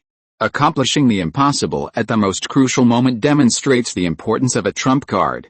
In fact, during Itachi's battle with Orochimaru, who was under the influence of the Yamada no Orochi technique, if the ten-touch sword's information had been revealed beforehand, Orochimaru could have deceived the ten-touch sword just as Ying had. In the original novel, even when cornered by the ten-touch sword, Orochimaru managed to separate a small white snake from the Yamada no Orochi's body and escape at the last moment. Unfortunately, Itachi's cautious Amaterasu finished him off. The technique used to separate the little white snake was the one Ying was referring to, the Great Snake Summoning Technique. Uchiha Chi knew this technique well. It allowed him to transform himself into a massive serpent composed of countless smaller snakes, while also absorbing the opponent's abilities. This technique was originally a ninjutsu within the immortal reincarnation technique, but it also possessed the properties of symbiosis, replication, and genetic rewriting. Ying was using this technique to transform the Yamada no Orochi's body, allowing it to disintegrate into countless smaller snakes at any moment. As the Tenkatana sword thrust forward, Ying, by assimilating its power, altered the genes of the smaller snakes outside the affected area, thus preventing them from being captured and sealed. It was crucial to recognize that neither Ying nor Orochimaru were the mythical Yamada no Orochi destined to be slain by Susanoo. They were both ninja. This was a battle for ninjas, back and forth, deciphering the principles of the technique to achieve victory was the key. Thinking of this, Uchiha Chi frowned slightly, feeling the daunting situation. The ten-fisted sword still held its own against the Yamada no Orochi, but it couldn't sustain a single blow. Combined with the terrifying regenerative abilities emanating from the Uchiha Chi heart, along with the sage body, 6 tails, 8 tails, 9 tails, and dragon veins, Ying now possessed a near-infinite supply of chakra and boundless regeneration. This sickening sensation was like attacking a sucked-up version of himself, once possessing 0 tails. At this moment, Ying was manipulating his massive form, the entire snake's 8 heads charging forward. Its massive shadow enveloped the entire 120-meter Susanoo, as if the sky were about to collapse. 16 ferocious, 3 Magatama Sharingan eyes traced intricate paths in the night, trailing crimson folding light. Relying on their powerful insight, they completely blocked Susanoo's retreat. The 8 heads twisted wildly, and a sandstorm erupted. Yet, Uchiha Chi advanced instead of retreating. At that moment, his right eye widened, his gaze fixed on the junction of the serpent's 8 heads, his heart, the very core. Wielding twin divine swords, Susanoo took a step, drew his swords, turned back, and swung upward in a circular, diagonal sweep. Swish, 2 slanting circles of light, one red and one blue, slashed heavily upon the oncoming snake's neck, severing 3 heads with a single blow. Blood splattered high, raining down from the desert ruins like a torrential downpour. The Susanoo giant stomped the earth with 1 foot, sending up a circular dust storm. The snake blood wings on his back flapped, shaking the air. The giant suddenly ascended, soaring 1,000 meters into the air, twisting his waist and circling, his arms spread wide. The 2 divine swords in his hands suddenly extended to 200 meters. Like a spinning top, the Susanoo giant spun and slashed down, completely defying the apparent slowness of the giant's movements. With a speed so fast it was almost indistinguishable to the naked eye, he slashed down in a vertical circle. It was like a flat beam of light, 400 meters in diameter, descending from the sky. This strike directly broke the blockade Ying had thought he had established, preventing him from being bound and strangled by the regenerative 8-headed serpent. Simultaneously, the strike from the air, slashing towards the earth, struck directly at the heart of the Yamada no Orochi, where its neck was connected.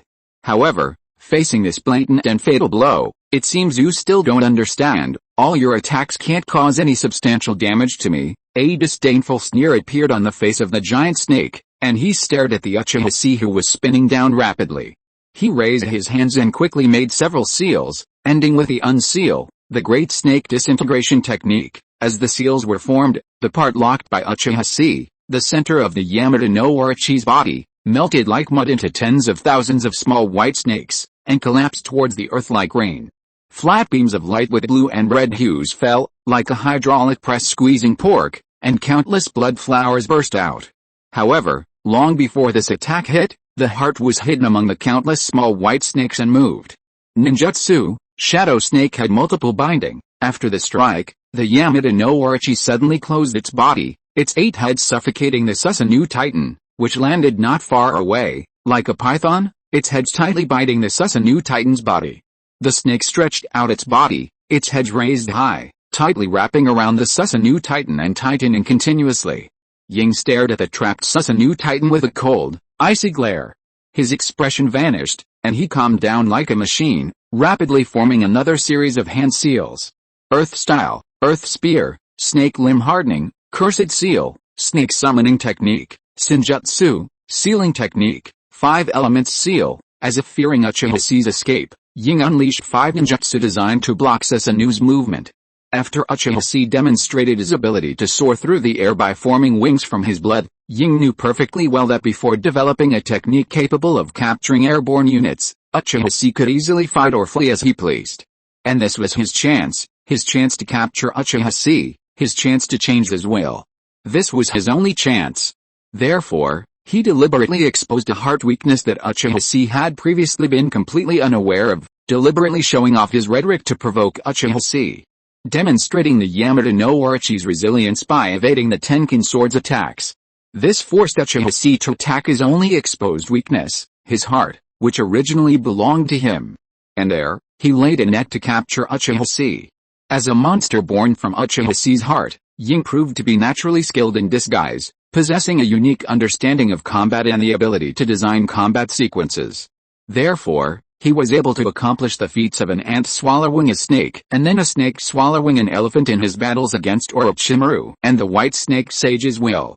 He was so calm that not a single movement was wasted, every action focused on achieving his goal, until the moment of success. 8 snakeheads so strong that even Susanoo struggled to break free, and the ninjutsu sealing techniques that continuously weakened Susanoo were applied.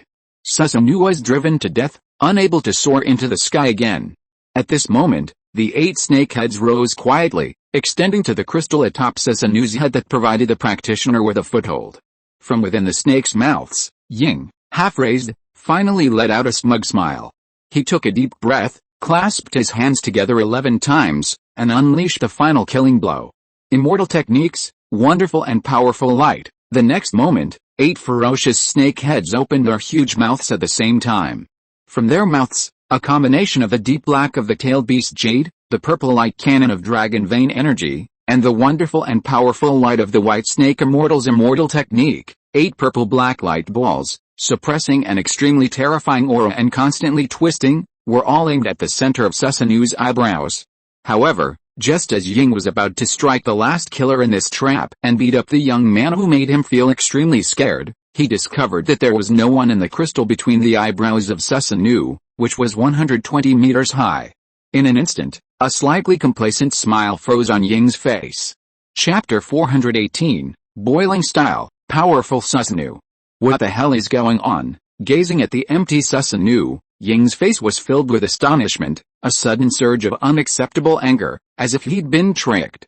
Ying, who possessed the memories of the White Snake Sage, a contemporary of Gamamaru, the Great Toad Sage of Myaboku Mountain, and had witnessed countless battles between Gundam pilots from ancient times to the present, found it truly difficult to accept. Damn it, how could a Gundam pilot abandon his Gundam to fight alone? And when did that guy leave Susanoo? Where was he now, and what was he trying to do? Questions swirled in Ying's mind, a surge of panic squeezing his already fraught heart. Huff, Ying took 2 deep breaths, trying to calm his suddenly agitated emotions. He suddenly looked up, gazing at the gloomy sky, fixed on the patch of sky obscured by dark clouds. Did he detach from Susanoo while soaring into the sky? If Ying were on Earth, in his White Snake Sage mode, there was no reason he couldn't sense it. But the dark clouds in the sky at this moment were the result of Uchiha's meteorite explosion, forcibly summoned with the Thunder God Sword when he unleashed his Celestial Eye technique. Saturated with his own chakra, they were capable of blinding his perception. Open, Ying shouted, his mouth piercing with a deep cry. As he moved, one of the Yamato no Orochi suddenly opened its mouth, roaring angrily towards the heavens. Roar! The sound waves emanating from the snake's mouth instantly shattered the clouds, revealing the scene beyond. At that moment, high in the sky, a towering figure seemed to float weightlessly in midair, calmly observing the battlefield below. Ying's pupils constricted, and he shouted fiercely, "I found you!" Seeing himself exposed, Uchiha Chi remained unfazed, merely curling his lips slightly. In the next instant, long-buried power unleashed from the gourd in his palm. A terrifying amount of chakra surged, pushing aside the clouds and unleashing a howling gale. From midair, a ferocious, pure white figure, 70 meters long and 50 meters tall, emerged, resembling a fusion of a dolphin and a horse. This was the chakra of the 5 tails, Muhuo, released from the 10-fist sword. The moment it emerged from the 10-fist sword's gourd, the 5 tails, Muhuo, immediately saw, before him, the Uchiha brat who had so terrified the tailed beasts. Instinctively, it tried to solidify and flee. However, Uchiha Chi didn't give it a chance. The moment he released Mu Wang, his right eye suddenly widened. Within his vision, 8 wildly dancing petals whirled at breakneck speed. A layer of Susanoo skeleton instantly formed on his body, and a ferocious, flaming bony arm extended from his massive palm. It snatched the chakra of the terrified 5-tailed Mu Wang midair, forcing the entire tailed beast into the surrounding skeleton. This ominous act, mimicking Sasuke's use of Susanoo to forcibly absorb the tailed beast's chakra in the Valley of the End, seemed to have triggered some condition, yet seemed to have gone even further than Sasuke's. Crunch, crunch, crunch, crunch, crunch, crunch, crunch, crunch. Powered by the 5-tailed, the Susanoo skeleton instantly strained, deforming, and then forcibly stitching itself together under the weight, emitting a series of sharp, then duck-like, quacking cries that threatened to collapse. Until, on Uchiha Chi's body, the Susanoo skeleton completely transformed into scarlet-white exoskeleton armor, emanating violent steam. He didn't know the reason, nor the consequences, whether this would work, or whether he'd wasted a tailed beast battery. Uchiha Chi simply instinctively felt, okay, no problem. I think it makes sense, and so, boiling release, power suit, Susanoo, human form, was born. Immediately, Uchiha Chi's eyes gradually transformed into a pair of golden snake pupils, swirling with 3 magatama. Sage form, open. And that wasn't the end. Layers of violent, pulsing lightning suddenly emerged from Uchiha Chi's body. Simultaneously, his body rapidly heated up, his heart instantly igniting, transforming into a small sun that continuously supplied his body with violent energy. Lightning release, chakra mode, fire release, chakra mode, sage transformation, 9 tails garment, open, open, open. Nearly endless power surged within his body, compressing and exploding, forming a microcosm that felt like it was undergoing a singularity explosion. Hiss. At this moment, Uchiha Chi, possessed by the most extreme buffs of pure power in the entire ninja world, opened his eyes wide in horror and couldn't help but gasp. Treat the tailed beasts as disposable supplies. Sure enough, this is the correct way to use them. Holy crap, they're so terrifyingly powerful now. Even if the creature before him was a mythical creature as tall as a TV tower, Uchiha Chi felt that he could blow it to pieces. At that moment, watching Uchiha Chi, whose whole body suddenly shifted in the sky and was suddenly enveloped by a myriad of chakra, Ying couldn't help but open his eyes wide, a bit panicked, like a pitiful player who had just been shrunk from all his scheming to the point of being stuck in a cutscene, helplessly watching the final boss buff him. No, buddy, what the hell is this? But soon, he came to his senses, his expression suddenly grim. Whatever it is, we have to take that guy down first. I can't let you fly around like a fly anymore. Get down here. With this thought, Ying roared angrily and clasped his hands together, and the 8 heads of the Yamata no Orochi simultaneously raised their heads. Immortal technique, spiritual and wonderful light. Boom, boom, boom, boom, boom, boom, boom, boom, boom, boom. Brilliant flashes of light shone. The 8 ferocious snake heads were pushed back by the violent recoil. A purple-black beam shot out, transforming into a crimson beam in mid-air, sweeping across towards Uchiha Chi, who was floating in mid-air. A gust of wind pierced his face, the heat seared his skin. Like a blooming fire lotus, or the arrival of doomsday, the 8 heads of a 280-meter-tall giant snake swung and lashed wildly. The entire sky seemed to be boiling, bright as day.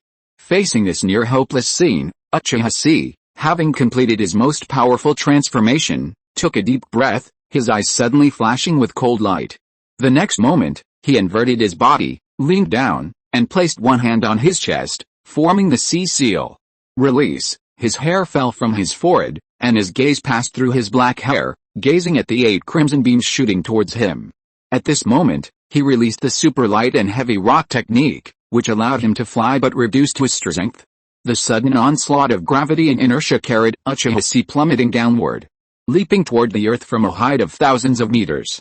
He resembled a paratrooper about to jump out of a mission, the only difference being that Uchiha Chi was without a parachute. He opened his eyes wide and conquered the fierce wind. He held his head high and faced his fear head-on. Swinging his arms back, he gazed at the crimson, high-intensity beam that was about to blast down upon him. Uchiha Chi's eyes widened, veins bulged at his temples, his face contorted slightly, and he roared fiercely. Sword, like a ray of light ignited in the darkness, pulsating, glittering lightning emerged from his palm, extending and growing, transforming into a majestic, mighty thunder sword. Gripping the handle with both hands, he arched his body and leaped forward. With a force so violent it could defy the laws of physics, he abruptly stopped himself mid-air, then used inertia to twist, loop, and leap. Ha! Uchiha Chi roared, his muscles bulging as he swung the thunder sword like propellers, spinning wildly in mid-air. Damn it, son of a bitch! Take my boiling release, powerful brick flying sword technique. His arms, strained to the limit, thrust forward with a thud. Swish, it was like a thunderclap between heaven and earth. Or like a sledgehammer being unleashed. The atmosphere instantly heated up, and layers of immense wind pressure, compressed onto a single curved surface, formed a visible umbrella-shaped steam shockwave. With a single strike of the sword, 8 crimson beams of divine power were crushed and dispersed in mid-air by the terrifying wind created by the thrown sword. Even the roaring sound was hurled far away. Wait, this is too unreasonable. A sword wind, nearly 1,000 meters in diameter, crashed down, instantly scattering the 8 small flames spewed out by the Yamata no Orochi. That wasn't even the thunder itself. As the gust of wind approached, the 8 snake skulls were instantly hammered by a hydraulic press, flattened and deformed, and forcibly sucked onto the wind pressure arc. It was as if someone was holding their heads down and forcing them to fall into the desert ruins. What kind of terrifying power is this? Uchiha Chi, caught in the mouth of a snake, Ying's eyes widened in horror, half of his face deformed by the pressure.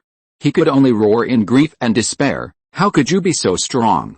If you are listening to this novel on a channel other than Fanfic World, it means it was downloaded and re-uploaded without effort. We warmly invite you to visit our channel, Fanfic World. There you will find the original version of this story and many other novels of various genres. We look forward to seeing you dive into a world of incredible novels. Chapter 419, Open the Snake's Mouth and Defeat its Heart. At this time, far away from the battlefield, Dad, no matter what, there is no need to take us so far at once. Naruto struggled to get up with some dissatisfaction, raised his hands and gestured left and right. We are about to leave the wind country and cross the border. If I rest for a while, my chakra will be restored. I still have to help Uncle C defeat that naked monster. Faced with his son's dissatisfied questioning, Namake's Minato was rarely silent for a while.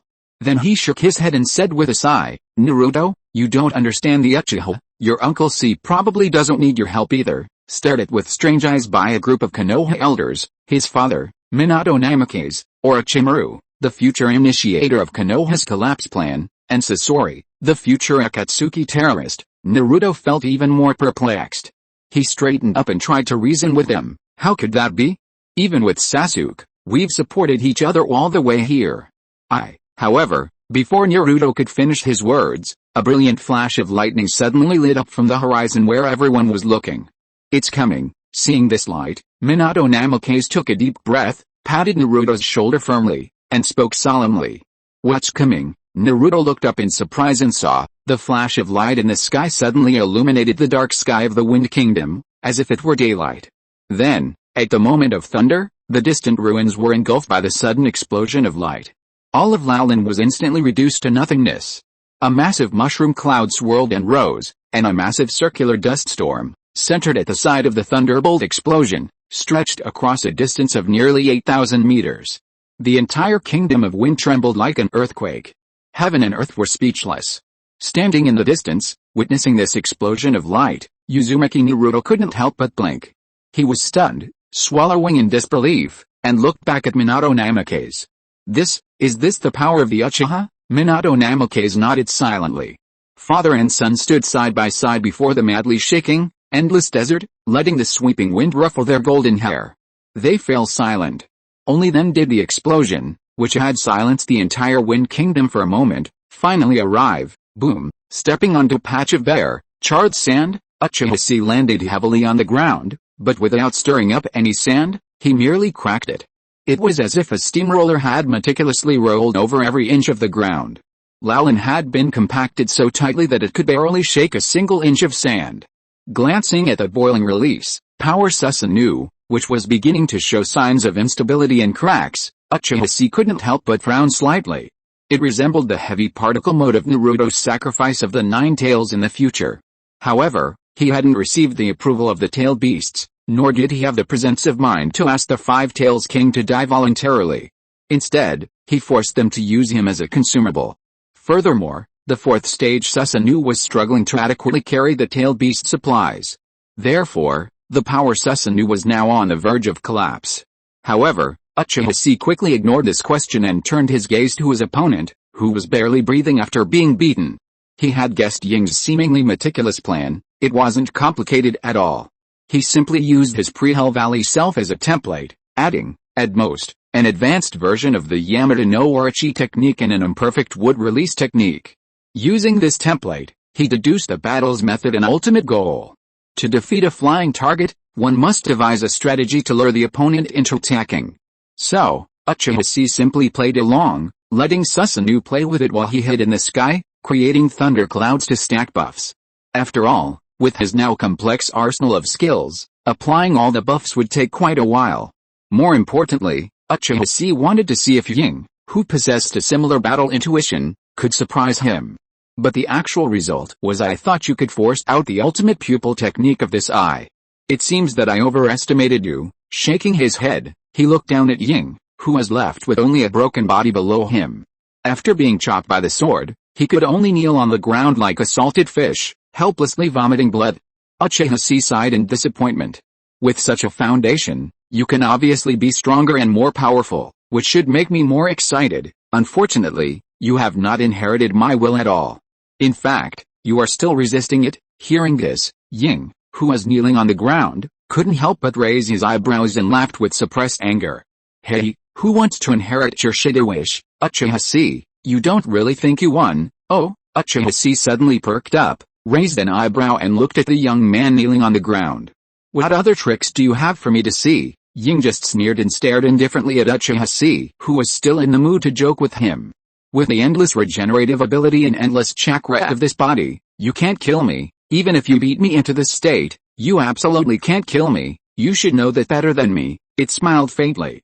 Though it was so miserable that it was kneeling on the ground and vomiting blood, it looked as if it had already secured victory. With the eyes of a victor, it looked up at Uchiha Chi and threatened him. In just a moment, I will regain my form as the Yamada no Orochi. Then, with your chakra almost depleted, I will beat you back to my state. Your arrogant will be completely crushed. The scene was a bit comical, but Uchiha Chi knew Ying was speaking the truth. Just as Orochimaru had become a symbol of immortality in the future ninja world, Ying now possessed the same ability. As long as his chakra was not destroyed, he would not die. Even if he withstood Uchiha Chi's sword and exhausted all the tailed beast chakra he had previously collected, with his sage body and a series of techniques that transformed life force into chakra, he would be able to recover quickly. With a little time to deeply study his own system, he would be even more difficult to kill. More importantly, the heart that formed the foundation of his entire system, Uchiha Chi's heart, was no longer within Ying's body. It was hidden somewhere, making it impossible to defeat him by exploiting his weaknesses. And Uchiha Chi, you withstood the White Snake Sage's self-sacrificial explosion, fought for over an hour at supersonic speed in Susanoo, used your main Gekaioi technique repeatedly, decapitated meteorites falling from the moon, and then unleashed that astonishing sword strike. How much chakra do you still have, Uchiha Chi? Ying asked, tilting his head back with a sarcastic smile. As one side gained strength, the other lost. Now, it was Uchiha Chi who was becoming increasingly weaker.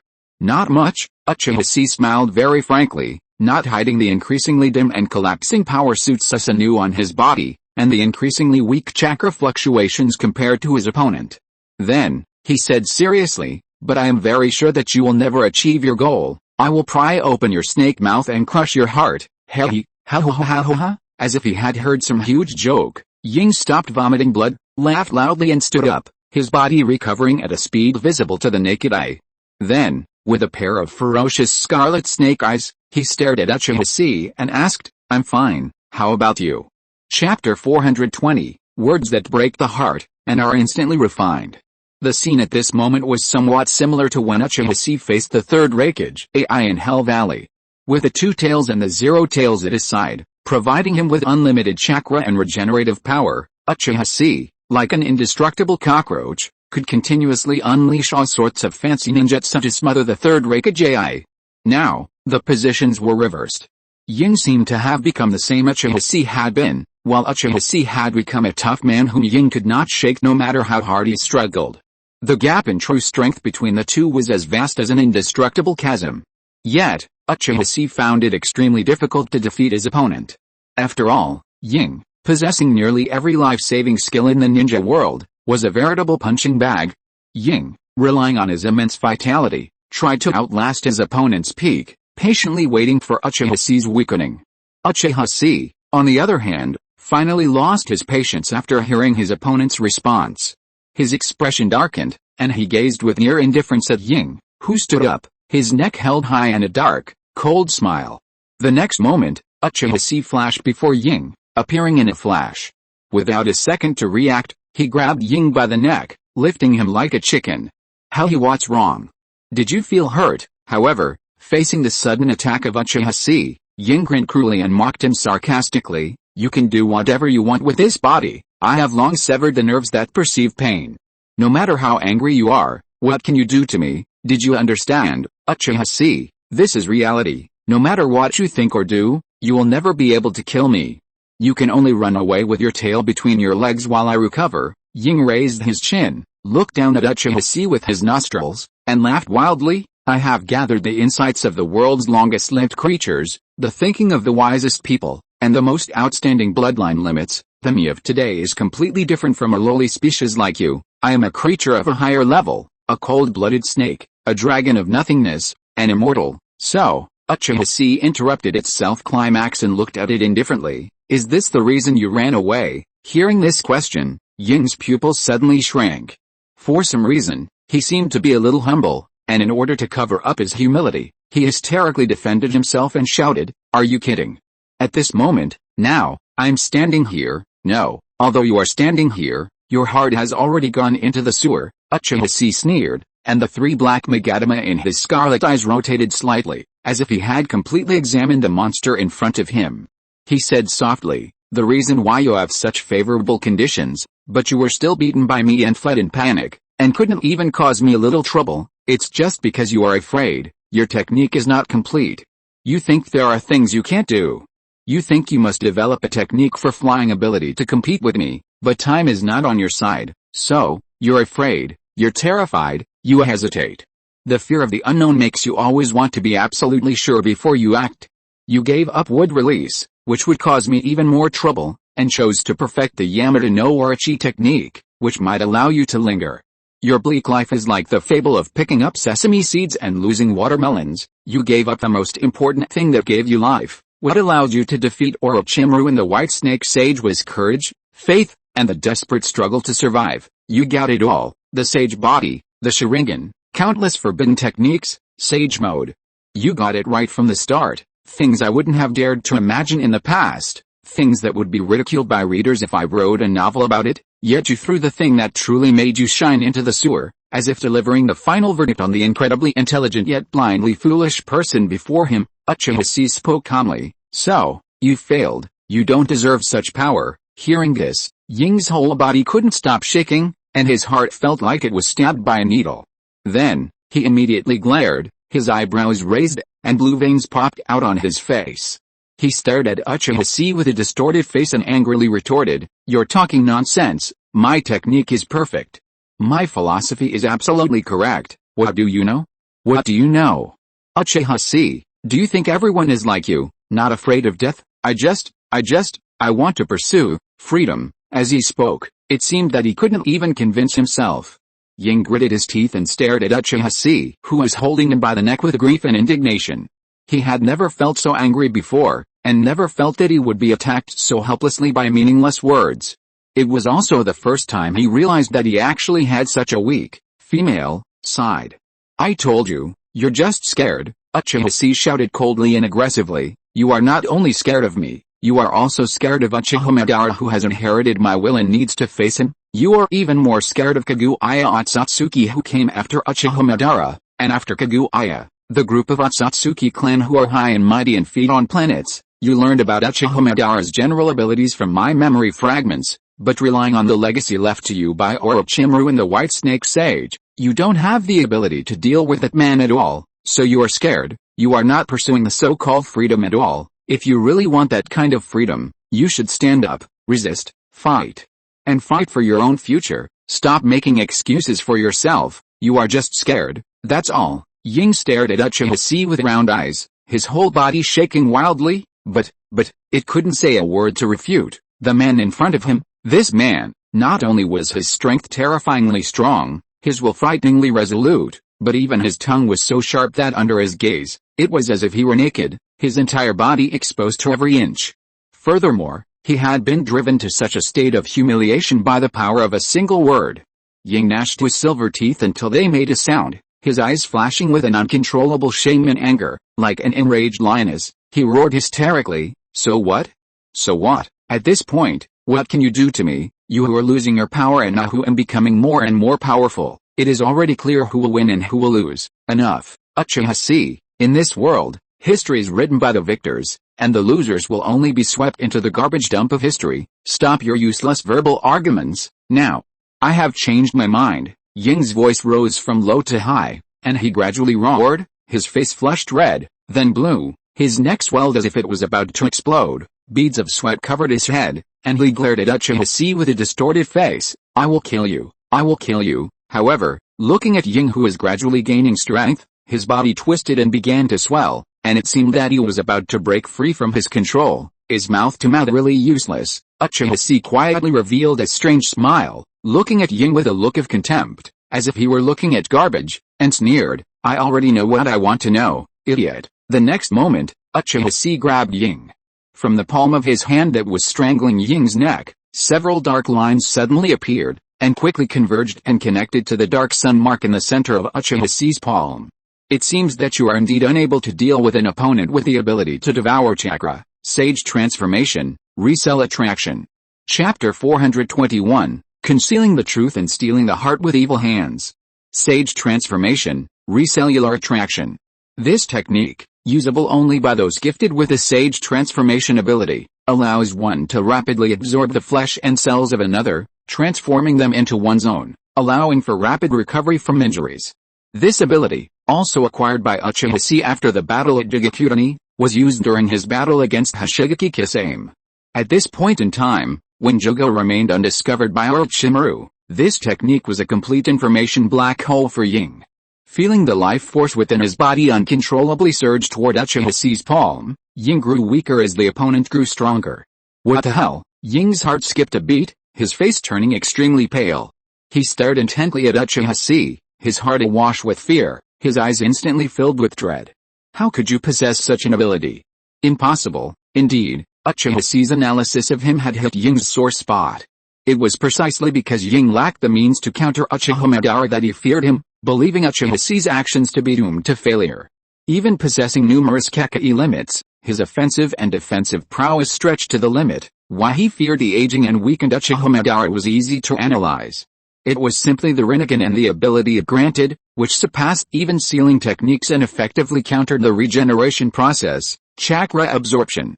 With the outer path demon statue as a container, even the combined chakra of the nine-tailed beasts could be easily contained, let alone Ying, who currently only had the dragon vein and the sage body as his foundation.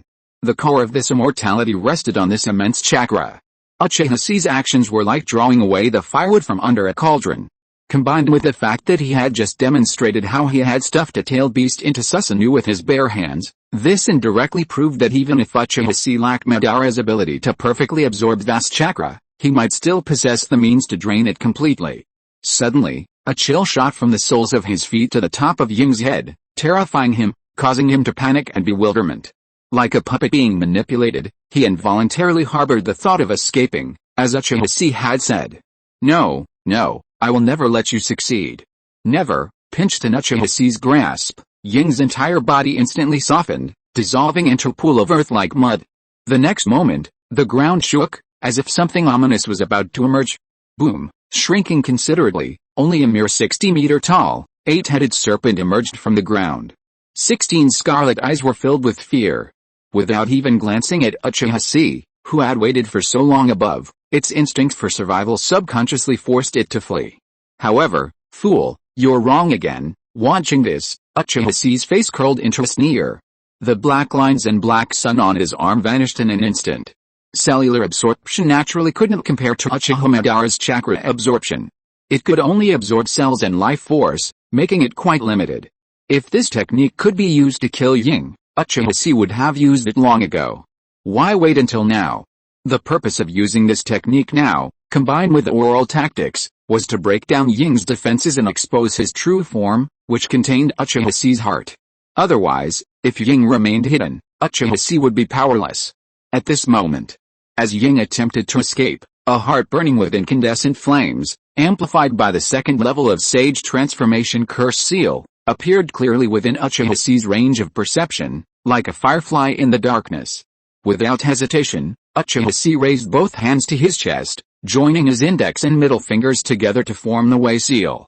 Susanoo, Yasuke no Magatama, a cold cry suddenly rang out, echoing across the empty, shattered ruins.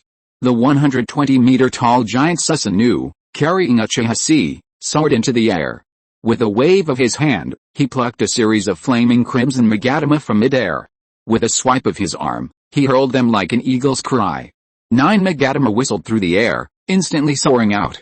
8 of them pinned the 8 heads of the Yamata no Orochi to the ground, while the remaining whirled out, about to sever the Yamata no Orochi's enormous tail. However, with its head shamefully pinned to the ground, its mouth splattered with blood, Ying, a face filled with terror, struggled with all his might at this moment, shouting in fear, "Amakura Tsukumo sword! Save me!" The next moment, a brilliant white light shone from the distant horizon, instantly leaping thousands of meters, the sword's blade extending thousands of meters. From the faraway Gobi Desert, it flew straight down, knocking the 9th Yasakuni no Magatama thrown by Susanoo back into the air. Then, undeterred, it lunged fiercely at Uchiha Chi, who stood within Susanoo. And his sword was surprisingly the Kusanagi sword, the Sky no Tachi, that Uchiha Chi had once seen in the land of hot water. Orochimaru's Kusanagi sword, gazing at the incredibly sharp Kusanagi sword hurtling towards him at breakneck speed, Uchiha Chi's gaze glared. This sword is actually the true form of the Aim no Kame. Almost instinctively, he realized that if he could possess the true form of these divine artifacts, the power of the Aim no Kame projected from his right eye's main Gekyo pupil technique would be even greater, and the drain on his pupil energy would be greatly reduced. Just like the Yasakuni no Magatama, the divine artifact hanging from his chest, enhancing the power of Susanoo's Yasakuni no Magatama. If he could gather the true forms of the Jutsuken and Aim-Kurakumo swords, perhaps he could induce some strange chemical transformation in his right eye's pupil technique. A complex stream of thoughts flashed through his mind. Facing the attack of the Aim-Kurakumo sword, capable of severing everything with a single blow, Uchiha Chi suddenly opened his right eye wide, controlling Susanoo and unleashing a shadowy Aim-Kurakumo sword. He raised the kilometer-long, brilliant white blade and charged forward. Dang, the blades clashed, sparks flew. One imaginary, one real, the two divine weapons locked in a deadlock, evenly matched. Good opportunity. Gazing at the Susanoo Titan, held back by Aim no Murakumo sword, Ying's expression brightened. Half of his body melted from the snake's mouth, and then he emerged from the 8 connected heads of the Yamata no Orochi. Unlike his previous body, which was composed purely of white snakes, Ying's left chest now bore the image of an Ouroboros. Within, a heart burned with pure white flames, its pulse pulsing with terrifying purple lines. Gazing at this heart, then at the mythical, monstrous serpent beneath him, Ying gasped for breath, his face a mixture of reluctance and struggle. Finally, a decisive look crossed his eyes. Take this opportunity, take the heart, feign death, and escape.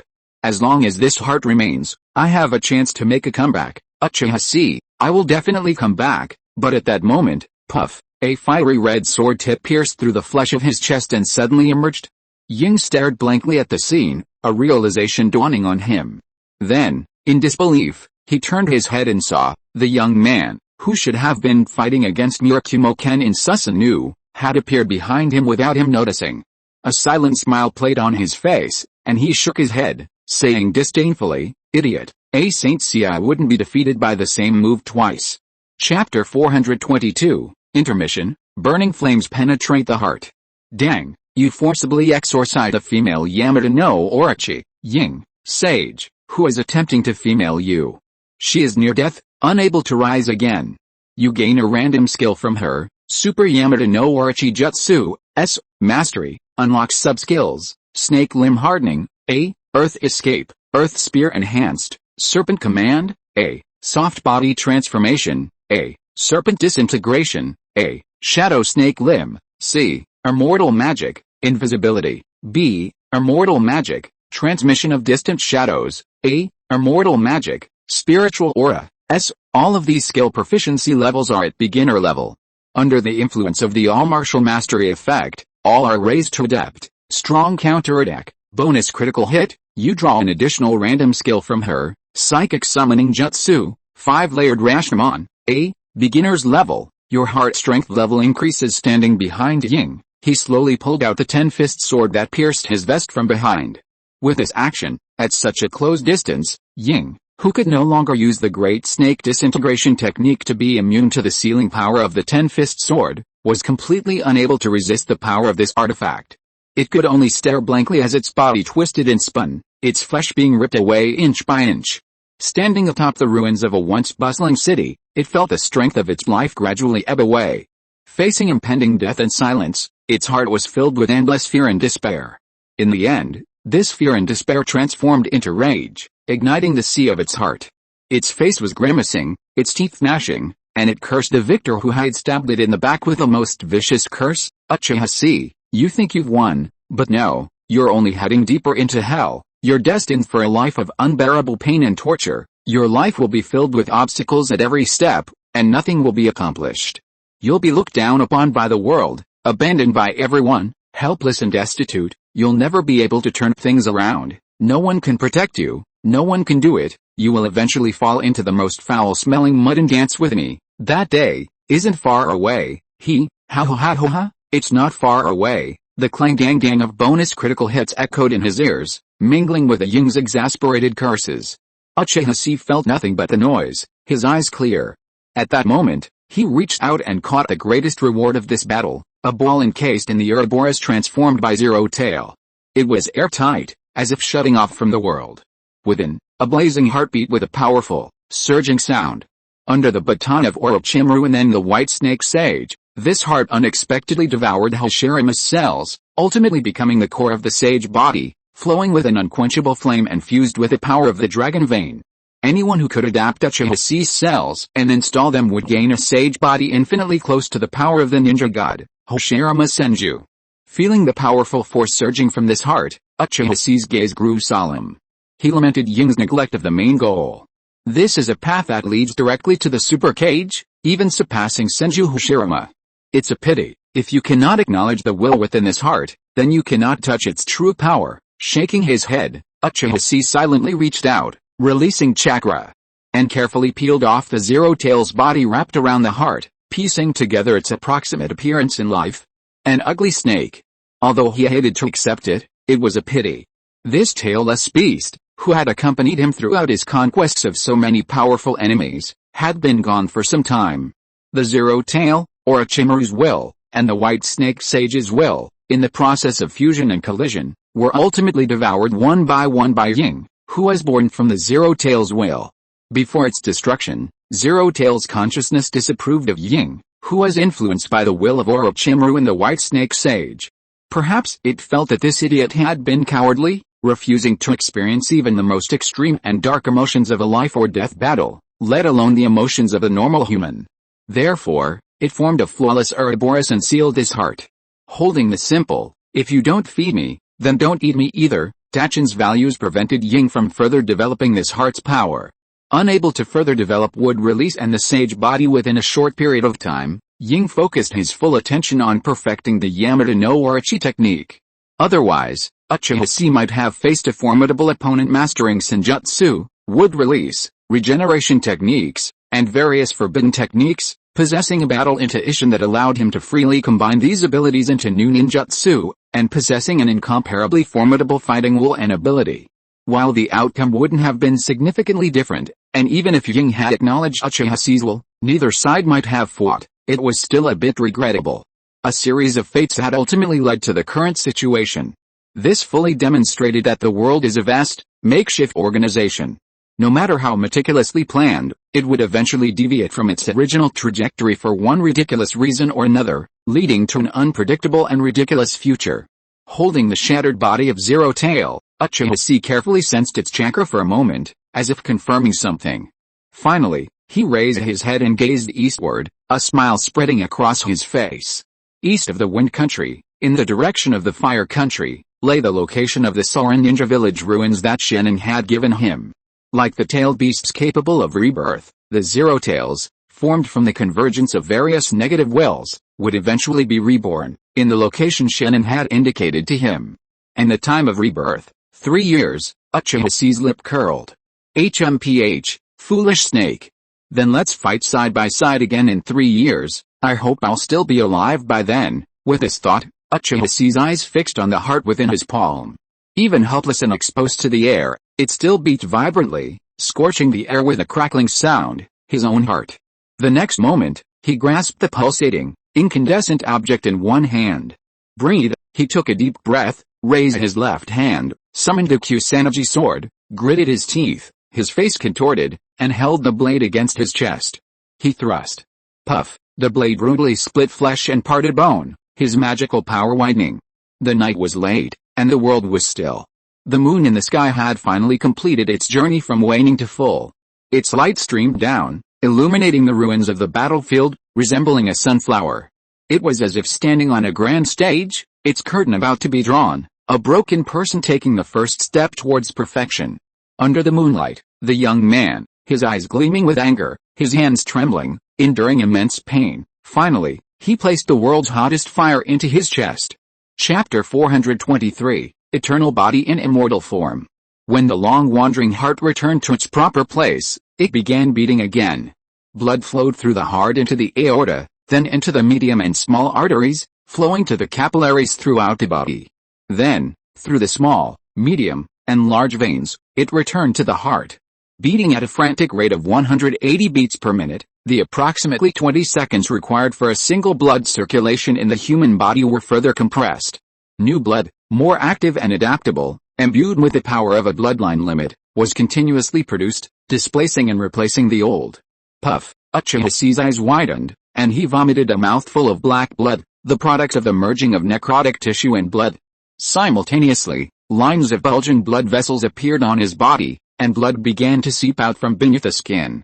This heart transplant, originally supposed to be performed by Tsunade, the world's most powerful medical ninja, and initially designed by Orochimaru, the most cautious scientist, to mitigate any intraoperative complications and rejection reactions, was now being performed by Uchiha using a rather crude, barefoot doctor's method. Inevitably, the sage body, capable of wood release, reacted severely to Uchiha's inherent immortality, sage form, and the cells violently transformed by natural energy, along with the tissues strengthened by his sage form. It could be said that Uchiha's original body resembled a unique Kekkei Genkai, a composite of countless forbidden techniques. Now, another, perhaps even two, Kekkei Genkai had been forcibly inserted into this body. This unleashed an uncontrollable, unpredictable war between Kekkei Genkai, a process of evolution steadily edging towards the ultimate elimination of Kekkei. But Uchiha had no other choice. To achieve his ultimate goal, he could trust no one, confide in no one, or rely on no one. If they wanted to stop the Moon Eye Project, they would have to face Uchiha Madara, the powerful figure who towered over the ninja world. And to assassinate or defeat Uchiha Madara, even in his old form, was almost impossible, considering Uchiha's strength before this battle. Although the original story doesn't detail the power of Madara, Uchiha believed he was even more terrifying than the Madara of the creation and the Madara of the End Valley. Many people focused solely on Madara's reliance on the Outer Path demon statue, his weakened physique and reduced mobility, as if anyone could exploit him. They failed to consider that the Outer Path demon statue itself was a vast reservoir of chakra. Even in its empty form, without the tail beasts, it possessed a near infinite amount of chakra. Even less imagined was that Madara had already merged with Hashirame's power, and with this boundless chakra, he could summon at any moment over a dozen wood clones simultaneously, operating Gundams, or perhaps even complete Susanus. That would be even more outrageous than the scenes in the original story where he teased the 5 cage. Not to mention the incalculable extent to which the opponent could unleash the Rinnegan's power without it. After being resurrected by Kabuto, his scornful comment, "Your power now is even greater than in your prime," might not be unfounded. With the stakes high, Uchiha Chi was not shy about overestimating his opponent's abilities. Indeed, Uchiha Chi now possesses terrifying bursts of power surpassing even the Kage. And he is confident that he rivals any figure below the 6 paths in the original story. However, his system also suffers from a significant shortcoming: insufficient chakra. There are 2 solutions to this problem. One is to capture the tailed beasts and use them as chakra substitutes in battle. But this presented a problem. For Uchiha Chi, the tailed beasts were easy to capture, but bringing them to fight Uchiha Madara, who possessed the outer path demon statue, would be no different from delivering food or helping Uchiha Madara complete the Moon Eye project. The demon chains possessed by the outer path demon statue were closer to the tailed beasts than the Sharingan, not to mention the tailed seal Uchiha Madara possessed, a method for removing the tails from the Jinchuuriki. If the tailed beasts were removed, the scene of the Battle of Hell Valley would be repeated. This left Uchiha Chi with only the second option, to search for a chakra source other than the tailed beasts. Initially, Uchiha Chi's focus was on the White Snake Sage and the Dragon Vein, and he didn't particularly care about Orochimaru's plans for the Dragon Vein ascension. One possessed a vast amount of Senjutsu chakra that surpassed the tailed beasts, while the other possessed chakra on par with them. Therefore, he came to Laolin in accordance with Orochimaru's wishes.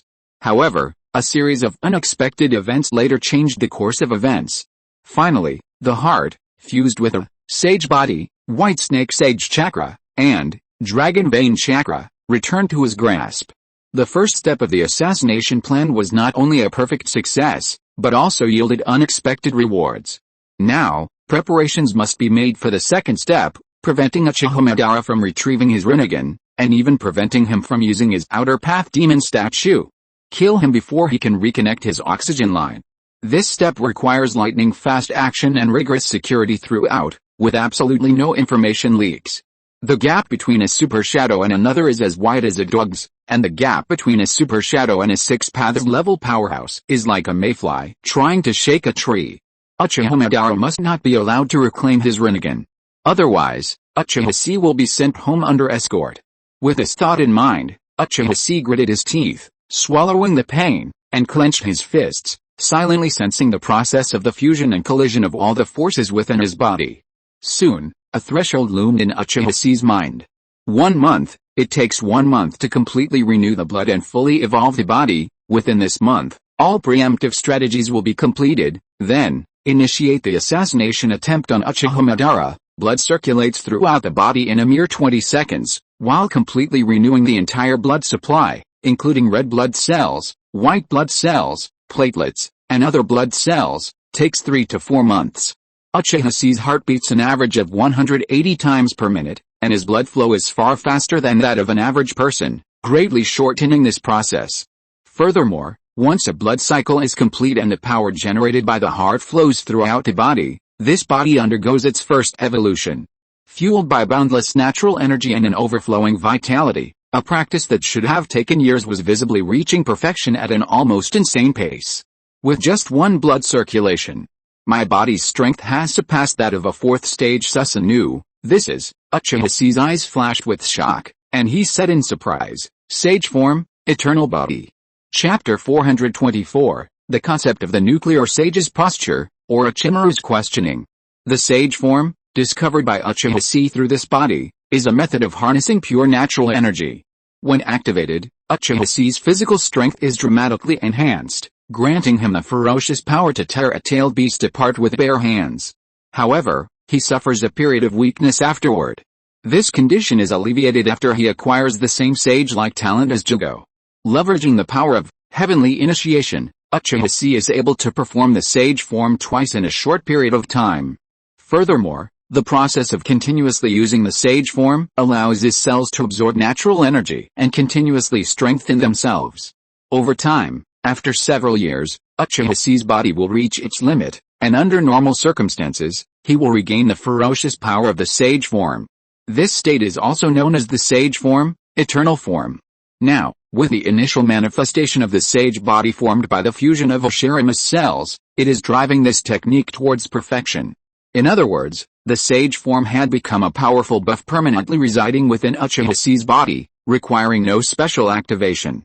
Uchiha Chi had truly and permanently acquired this ferocious power, capable of tearing a tailed beast apart with bare hands.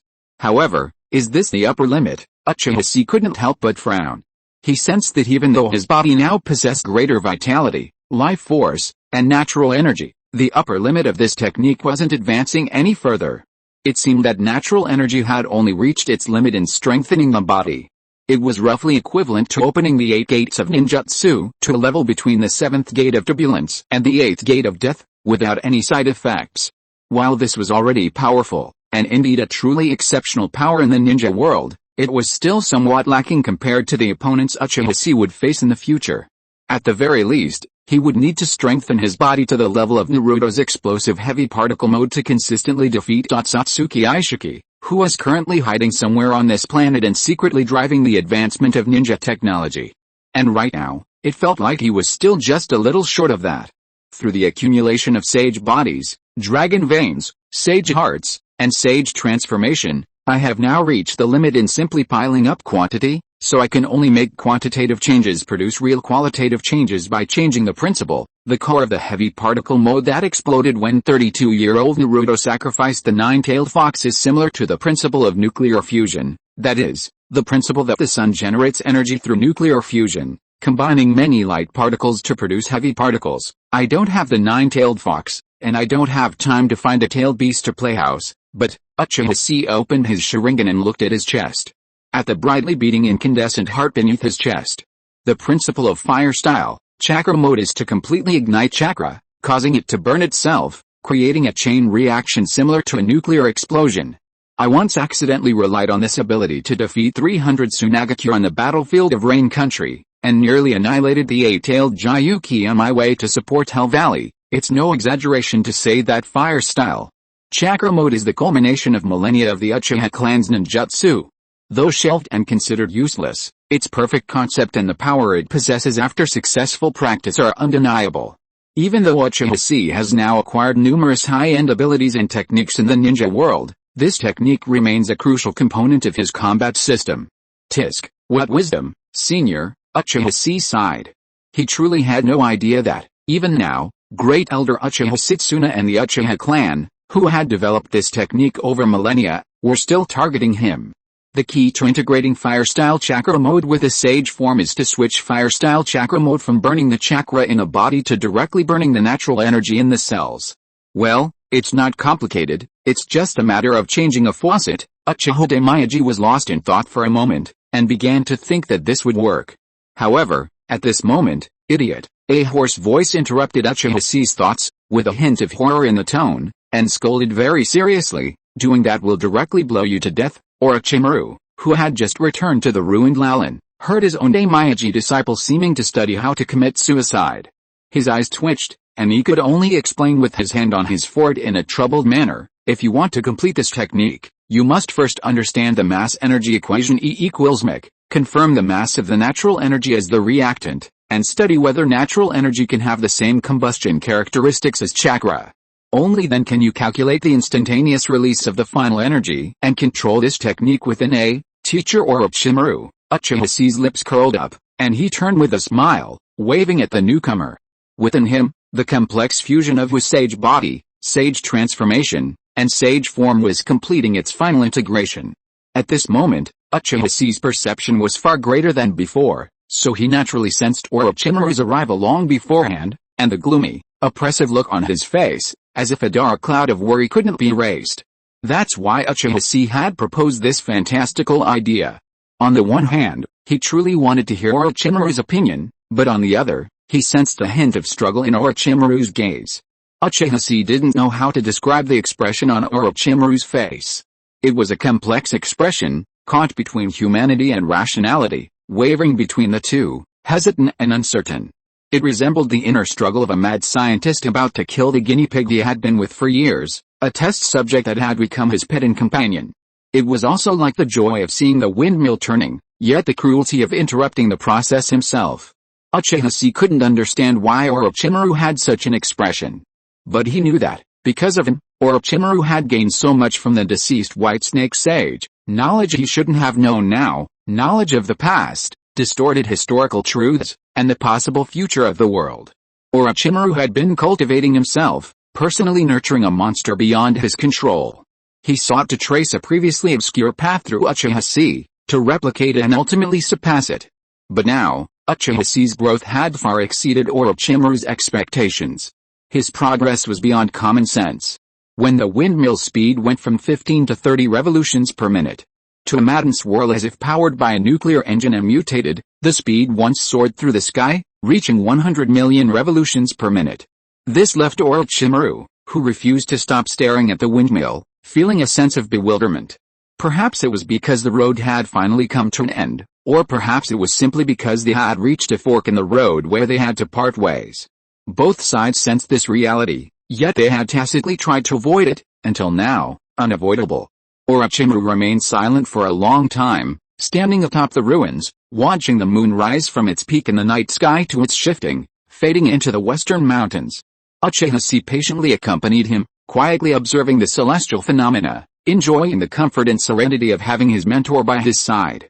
Until, Orochimaru sighed softly, turned, and gazed at Uchiha Chi with a deeper, more intense gaze than ever before with his golden, snake-like eyes.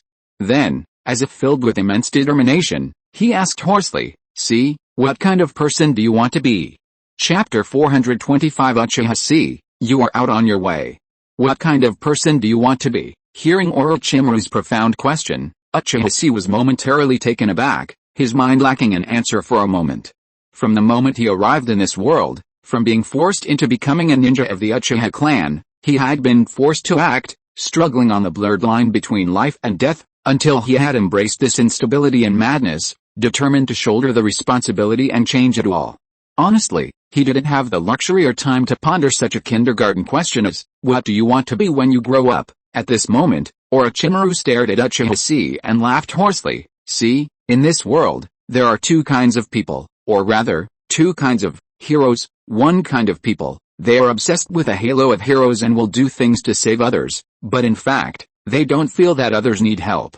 Instead, they enjoy the vanity of being appreciated and surrounded by others, or they take action for the sake of benefits from other aspects. This kind of person is what is often said, a gentleman is judged by his deeds, not his heart. The other kind of person is a true hero, completely selfless. As long as he can help others, he will take the most effective way, even if it means taking on a lot of responsibility and being blamed by the entire society, the country, and even the village. I used to think you were the first kind of person, as you once said you were aware of. Later, you gave up your life to perform foolish acts of kindness without expecting anything in return.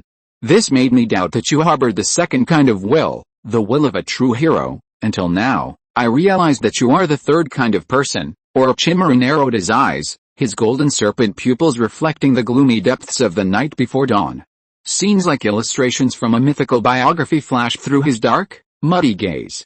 These scenes, however, were the true history of this world, the age of gods, the ninja clan, the chaotic times, the warring states period, the ninja villages. Chaos, endless disorder, unending war. It seemed as if a will transcended all life, yet no trace of the mastermind could be found in this history, etched with the word cannibalism. Orochimaru looked at Uchiha Chi, his eyes gradually becoming cold, indifferent, and resolute. Then, he said in a deep voice, "You look stupid, act recklessly and impulsively, do things without considering the consequences and without caring about the eyes of others. Actually, a long time ago, you wanted to become the third kind of person, sane. From the beginning, my estimation of you was wrong. See, you think deeper than anyone else in this world. Your thinking spans time and reflects on history. You are deeper than all the wise men in this world. After experiencing all the sudden and irresistible accidents, and after struggling to protect the precious things you have, you are still thinking. You are still thinking about why this happened, why the world is like this, and thinking about countermeasures to try to eliminate similar things, and finally, personally carry out the plan you want to do. People like you are either saints or lunatics. Now you are undoubtedly on this path. You are trying to control the future of this world. You are trying to single-handedly break through the darkness that has shrouded the ninja world for thousands of years. Let the entire world revolve according to your will. You are more selfish than anyone else, more greedy than anyone else, and now, your selfishness and greed have become what's called." Orochimaru's golden eyes suddenly widened, and he shouted hoarsely, "The great love of a saint." Hearing this, Uchiha Chi couldn't help but blink hard, his eyes twitching. He thought, Master Snake, what's up with you? All I want now is to kill Uchiha Madara or be killed by him. How come I've suddenly become a hero, a saint? And what about controlling the world, controlling the future, piercing the darkness? Please, I'm not Dark Ultraman. Puff, cough, cough. Uchiha coughed in shock at Orochimaru's shocking statement, and his heart sank. The fact that Orochimaru could say this now only showed that he had learned so much from the knowledge he had usurped from the White Snake Sage. He even had a vague idea of what he was planning to do. So if Orochimaru, his teacher who had given him countless help, wanted to hinder his plan, what should Uchiha do? Unable to help but think of such a question, Uchiha subconsciously raised his head and looked at Orochimaru in front of him. After a moment, he was silent for a moment, deliberately changed the subject, and asked with a smile, Teacher Orochimaru, how about we talk about something serious, hidden? This kid will probably have to be trained with you for a while. Well, his treatment is easy to talk about, as long as he doesn't starve to death. Later, I may go to the land of water to help my friends there solve some troubles, and, Orochimaru suddenly chuckled, and the cold and indifferent expression on his face eased slightly, as if he was pulled back to an ordinary, leisurely and pleasant afternoon by these daily trivial matters. Looking at Uchiha's shining white teeth, he then took over the conversation with a funny face, his eyes full of concern, and asked as if he had a hidden meaning, Do you remember what I told you about Turtle Island? Practice cannot be slack. In order to perfectly complete the final ritual and achieve our ultimate ideal, for the next long time, you'll have to follow me and conduct some rejection experiments. Uchiha scratched his head, seemingly puzzled, yet also pointedly asking, So, how long is this long time? Orochimaru's expression darkened, and he spoke hoarsely, 21 years. The 9-ring solar eclipse, the strongest celestial phenomenon, will occur in the 68th year of Konoha. Then, sorry, Orochimaru, it's too long. Before Orochimaru could finish, Uchiha sighed and said gravely, I can't wait that long, really. As if he had anticipated this outcome, Orochimaru's expression remained unchanged. However, each side noticed the other's insincerity, and the conversation ended there. At this moment, their paths diverged. Orochimaru wanted to continue controlling Uchiha's future. However, he needed to wait. Uchiha, on the other hand, wanted to continue fighting. Finally, with one last, profound look at Uchiha, Orochimaru said nothing, nor did he betray his intentions, much less tell Uchiha how much he truly knew. He resolutely turned away, and alone, at the last moment before dawn, he stepped into the final darkness. From afar, he uttered a sigh tinged with desolation, Uchiha, you've finished your apprenticeship. End of this chapter. Thank you so much for reading until the end. Don't forget to give it a like. Looking for more exclusive content and immediate access? Subscribe to our Patreon. Remember, every like, subscription or donation encourages us to continue. Thank you all. See you in the next video.